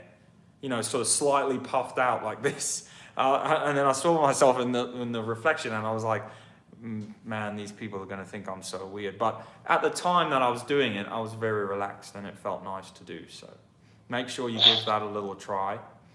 Yeah, you do that as well, Daniel. Yeah, well, I was gonna say, what about those? I've never tried those. What about those sick neck stuff that the Duke does? That's pretty awesome. You know, the neck. What do you reckon about that? Yeah, it's good. Neck strength. Yeah, man. I always enjoy just doing headstands for neck strength. Whether it's supported yoga headstands where you stand like this with the arms, and then the ones where you remove your hands. That's great, static. And also because you're not moving the neck, you know, it's a bit safer on your neck for doing the headstands. You know, but then you can also do the ones on the ground where you put your head on the ground and you're on your knees and you're just moving like side to side, forward and back. I even used to do one with a wrestler in Belgium where we do a bridge. So you go on the floor and you do a bridge on your neck, a reverse bridge, and you'd rock. And then to make it even more evil, you'd pick up a freaking 25, 30 kilo, one of those bars, and then you do bench presses on your neck. Yeah, me and the wrestler guy taught me that one. That was a bit extreme, but you can do that if you want. It was good. It felt good actually. So yeah, we're full of tips today. Full of strange tips. Yeah, man. Alright. Yeah, but no, neck training's good, and it does help you to not get knocked out as much, because supposedly it helps with the chin and everything. Your neck's strong. Yeah, neck strength is a good thing to have. But you've got to be very careful with like movement stuff. Like that, yeah. Yeah, you know, so yeah, you know, you get those neck harnesses that the boxers use. Yeah, like anything. But a lot of the time also because of people's alignment and their shoulders, sometimes their backs and hips, you can, you know, like look at me here. If my shoulder's a bit out or my hips a bit out, and then I'm trying to move my neck, like what you won't know it, but one part of your neck muscles will get different to the other, and you can make a lot of problems for yourself. So just make sure if you do that sort of neck training, you again, that standing posture training is great for that sort of thing, because you can stand there and you can feel your body after a while, like, okay, it's my hips are flat, my shoulders are good, you know, I'm set. And then from that position, you know, once you learn that, you're like, okay, yep, you know, I'm not hunched. I'm not trying to train my neck, but I've got a freaking hunchback. You know, once you set yourself nicely, then and you learn about your own body alignment and mechanics, then it's good. You can do those kinds of trainings. You know, like obviously you imagine me, I'm gassing on a bit, but the difference between me, like this is me, like if I'm hunched, you know, and then trying to do neck training, but you can see my neck isn't straight even, and you can already feel strain, as opposed to when I'm nice and upright with good posture, shoulders back. And now I'm doing neck training, and I could do it, you know, you could do it all day, nice and safe, you know. That goes the same with iron head training. It's the same. Iron head training is the same, or doing the headstand training, which is part of iron head training. All your alignment has to be good so that the forces go down your bones, you know. Otherwise they'll deviate from your bones and go into the soft tissue and cause you problems. Yeah. Anyway, I gassed on. Poor Dan, you look like you're gonna die. You're like. Yeah, I think we're gonna have to cut this now. We've been going on for ages. Good caster, man. Good first sort of cast, I reckon. Well, we say that. We say good, but I don't, you know, that popular opinion. Well, I mean, relatively, I mean, it's the first one, you know, it's pretty good. I mean, production value-wise, you couldn't, as I said, you couldn't get higher. I'm very pleased. Oh, man, you know, Tarantino would be proud. Absolutely. Yeah, like I said, this water bottle cost me $4 when it was full. So it's empty now, but that's an expensive stand right there for the pad that's leaning against the box of harmonicas. Pointing at another screen, filming. This is streaming at its finest, I reckon. Well, you know what one of my favourite sayings is? Greatness from small beginnings, man. That's an awesome saying. Greatness from small beginnings, yeah.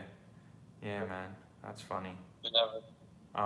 What was I going to say? Yeah, but I would like to claim the title of cheapest YouTube podcast. Lowest budget. Most informative podcast. Cheapest, most informative. Someone gave that a thumbs up. All right. Oh. There you go. Yeah, man. All right. Okay. Well, thanks a lot, guys, for tuning in. We will give you the traditional kung fu salute there. Cool. And because of the world of kung fu is so strange, like even me doing that, someone will be like, "Oh, that's wrong. You've done it wrong." Yeah, they'll be doing a breakdown video and a commentary on that sort of last bit there. Yeah, he's fake kung fu because he did it wrong. But to be fair, this salute is actually a very complicated thing. Not this one, but every different schools have like different versions of how they do the movements before and after this kind of salute, and it's a quite complicated thing. Yeah, look, there we go. Jumbo says Pac May guys do it differently. There we go. He's at different versions. There we go. So he is. So we're kind of joking, like, but that's what I was trying to say is that there's so many different versions of this same salute. You know, my one is just kind of become my own one now. I don't even know. I can't even remember what the original version is I was taught like 15, 20 years ago. There probably was a little different something in there somewhere, but yeah, me being lazy, it's just turned into that, you know. So, but yeah, anyway, guys, look, thank you very much. Yeah, what more can I say? Dan, it was good to have a chat with you, and yeah, hopefully we'll chat again. Don't expect any higher production value, but let us know if it's just so cheap and so bad that it's just unwatchable. Because I haven't seen it play back. Maybe the internet, because the internet's going off two things.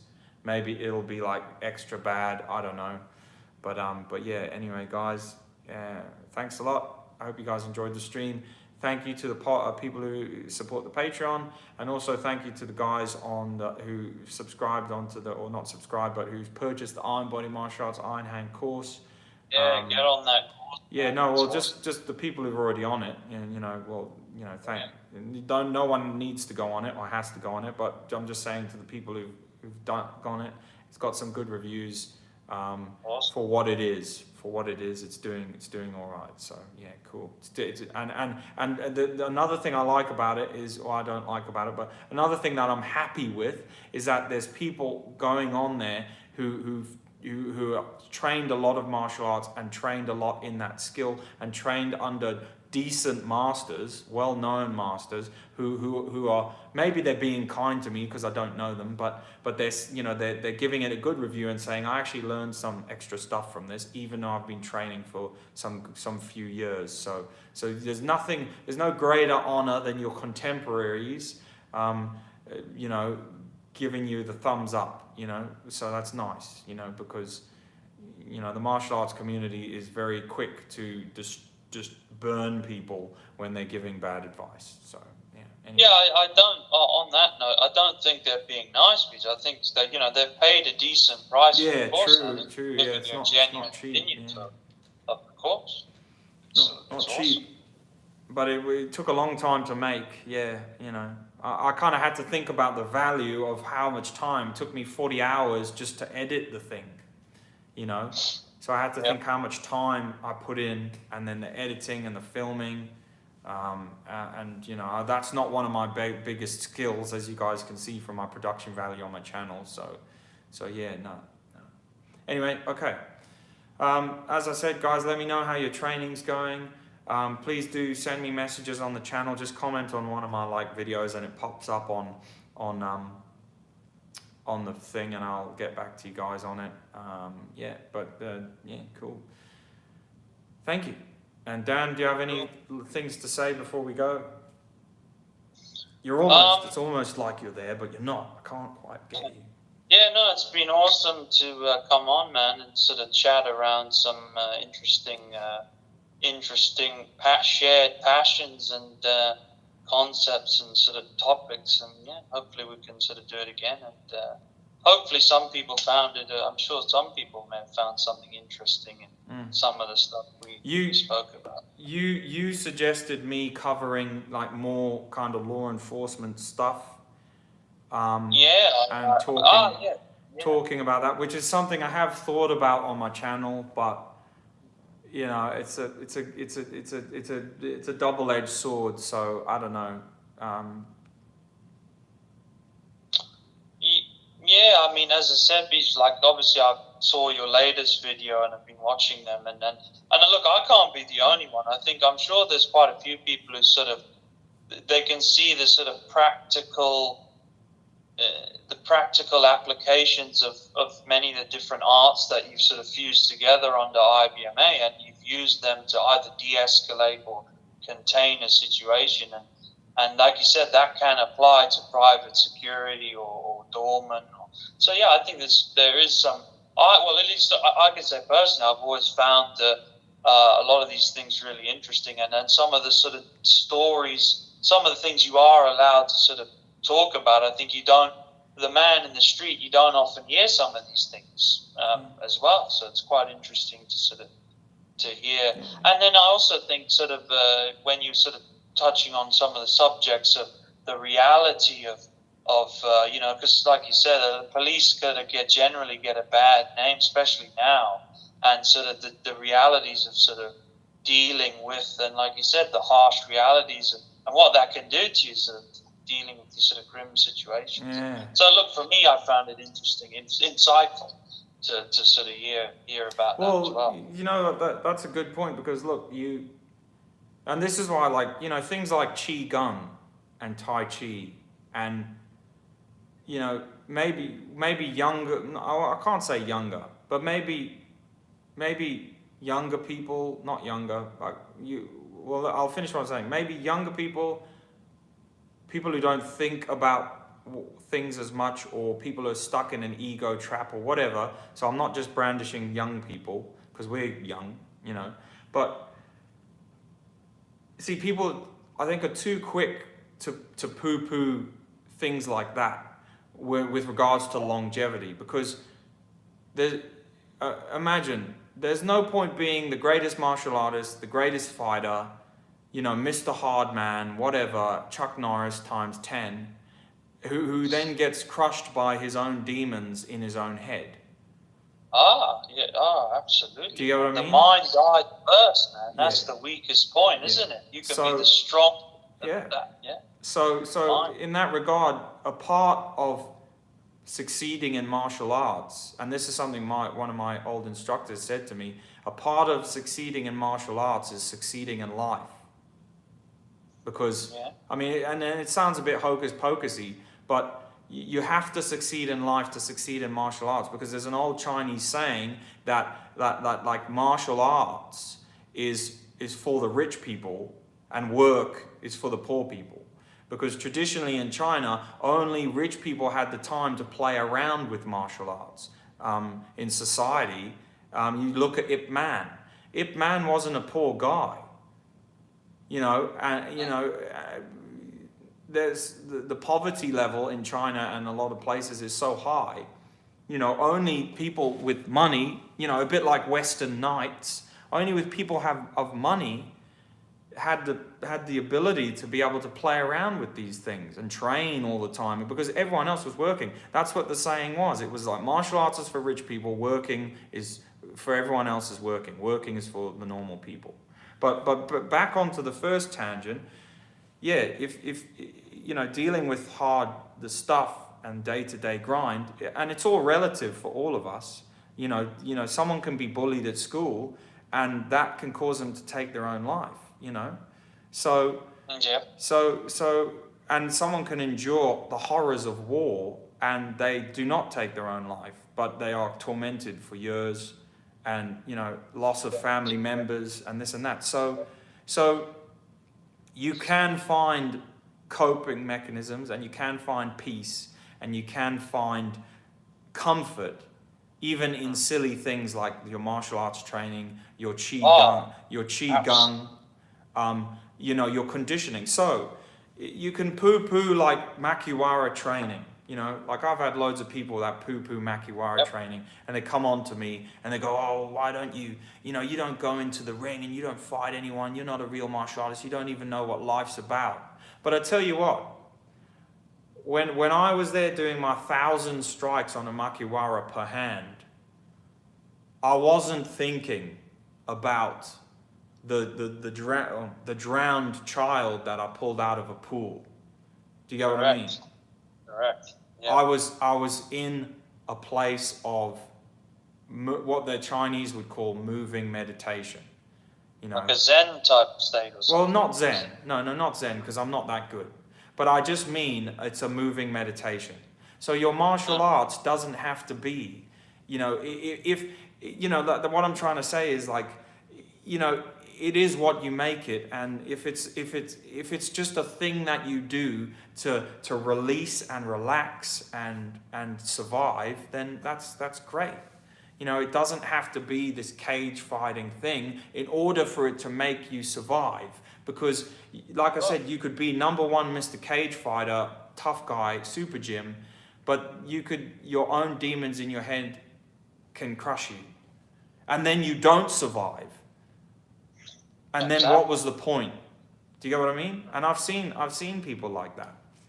I've seen people like that. And I'm not saying it just happens to MMA people, but I'm saying, it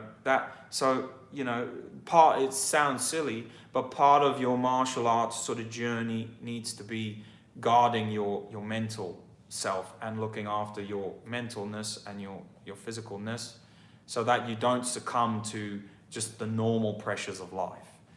Because then of course, how can you be good at self-defense if you have not defended yourself against like the intangible?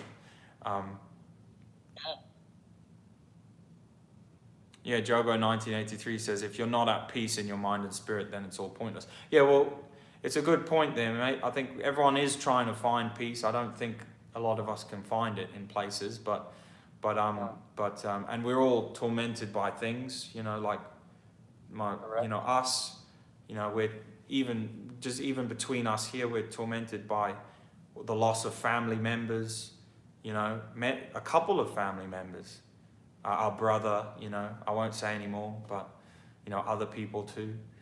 And that, that's outside of even work or whatever. So, but, anyway. Okay. Anyway, guys, thanks a lot. I think we'll end it on that one. What do you reckon, Dan? and we're all tired now, and we're starting to waffle.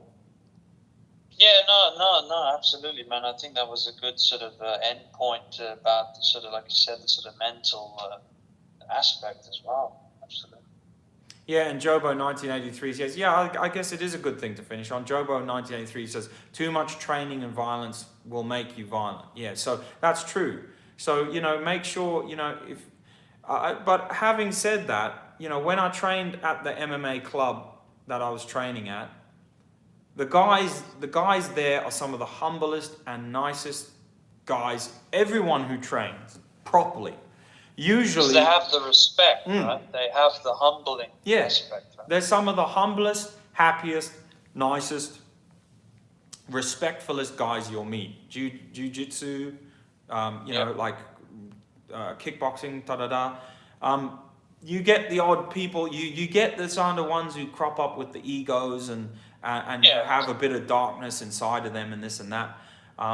You know, but even they seem to get leveled out by it. So it's a really good, you know, it's a really good proving ground or whatever for just settling things. You know, so it's also, like you said, like our place, like this one of the slogans that says sort of, and I'm sure loads of them just said, you know, your ego will sort of be checked at the door, and it does get checked because you get the shit kicked out. Yeah. If you're a douche, you know what I mean? You're a douchebag.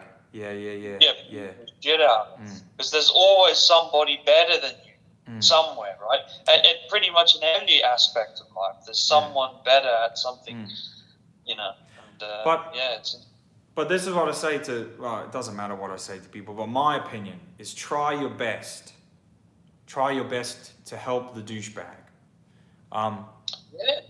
Sensei Emmett says, violence is always bad in all contexts. At the end of the day, violence is a tool. How and when you use it and for what purpose, that matters. Being violent to protect your life is acceptable. Yep. Yeah, violence is a hard thing to bear. Especially when I was talking about it yesterday, but especially when you're exposed to it in its different forms throughout your daily life. Whether it's like maybe domestic violence at home, violence you've seen as a child, past traumas, in your current job, whatever, it's difficult stuff. But returning back to the other tangent, try your best to help the douchebag at the gym. The douchebag, not the douchebag, the ego person, just try and be a bit patient with them. Because usually they've got some of the problems that we were just talking about there. Because these things, you know, when you do a job like I do, and I'm sure you guys know basic psychology, these things come from places. They come from insecurities. They come from being mistreated. You know, they come from actually feeling inadequate inside. That's where these things come from, these egos, these whatevers. But a lot of the time, you know, these people don't realize that this is not the way you should be. And they are salvageable. You know, they can be helped and with compassion sometimes, not everyone. So you know, don't write off them so quickly. You know, have a bit of patience with them. That's why I see, you know, martial arts clubs are good. I found BJJ's quite good for that, because BJJ's got this weird subculture, you know, where kind of they put up with a lot of crap, you know, because I think there's immediate ego checking with BJJ, and I found out, and you go online to like Jiu-Jitsu's channel and you do any BJJ, you find out there's so many weird subcultures. There's like the spazzy white belt. You know, there's which you are when you join, and then you're training a bit, and then you go home, and a few months later you watch the video or something, and you go, oh no, I was the spazzy white belt. You know. So there's so many subcultures, but yeah, I'd say to you guys, and I'm sure people do it, but yeah, have a bit of patience with your mate who you're training with, who's just not quite got the full idea, or is hitting a bit too hard, or, you know, just try and have a bit of patience with them. Or the young kid who comes in and is like a bit over the top, because someone's got to help them, you know, someone's got to try and help them.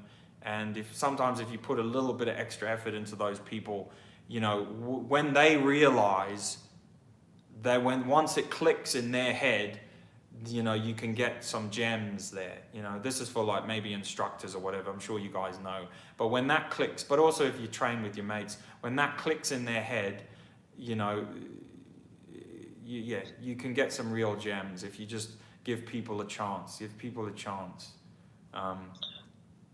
But Beach, also I think that, as you know, like I think also automatically there's also like a type of filtering, if you will, too, isn't there? Where you have these people who have this sort of ego, and like I said, maybe they've never done a martial art. They have this precognition or whatever you call it, that they're invincible, and then they get that sort of ego checked, and then, like I said, they potentially can become a better person through martial art, through that sort of humbling. Oh. Yeah, well, 100%. Yeah, 100%. Well, I tell you what, I was training with a sort of a lad who was a bit younger, but he was, you know, you could tell in BJJ, and he was new as well, and you could tell that, you know, he fancied himself as a bit of a tough lad. You know, he was tough. He probably came from a bit of a tough background, but he gave it his all. You know, and he tried real hard, and I remember, you know, when I first rolled him, because I'd only just started doing the BJJ a couple of months, but obviously I've done traditional jiu-jitsu for years, so you know I was rolling with him, and you know when we started rolling, you know he pinned me down, he tapped me out with something. Well, I can't remember if he tapped me out or just pinned me down or did some twist, because he didn't know any submissions. But I remember he got into the advantageous position, and I was like, yeah, good one. And we rolled again, and he got into the advantageous position, got like a submission, and I was like, yeah, nice one. And he rolled again. But then he turned to me, and he went, you know, because he was just new. He went, oh, well, you know, he looked at me and he went, oh, you know, I thought you'd be better. And then I was like, I kind of smiled inside, and I was like,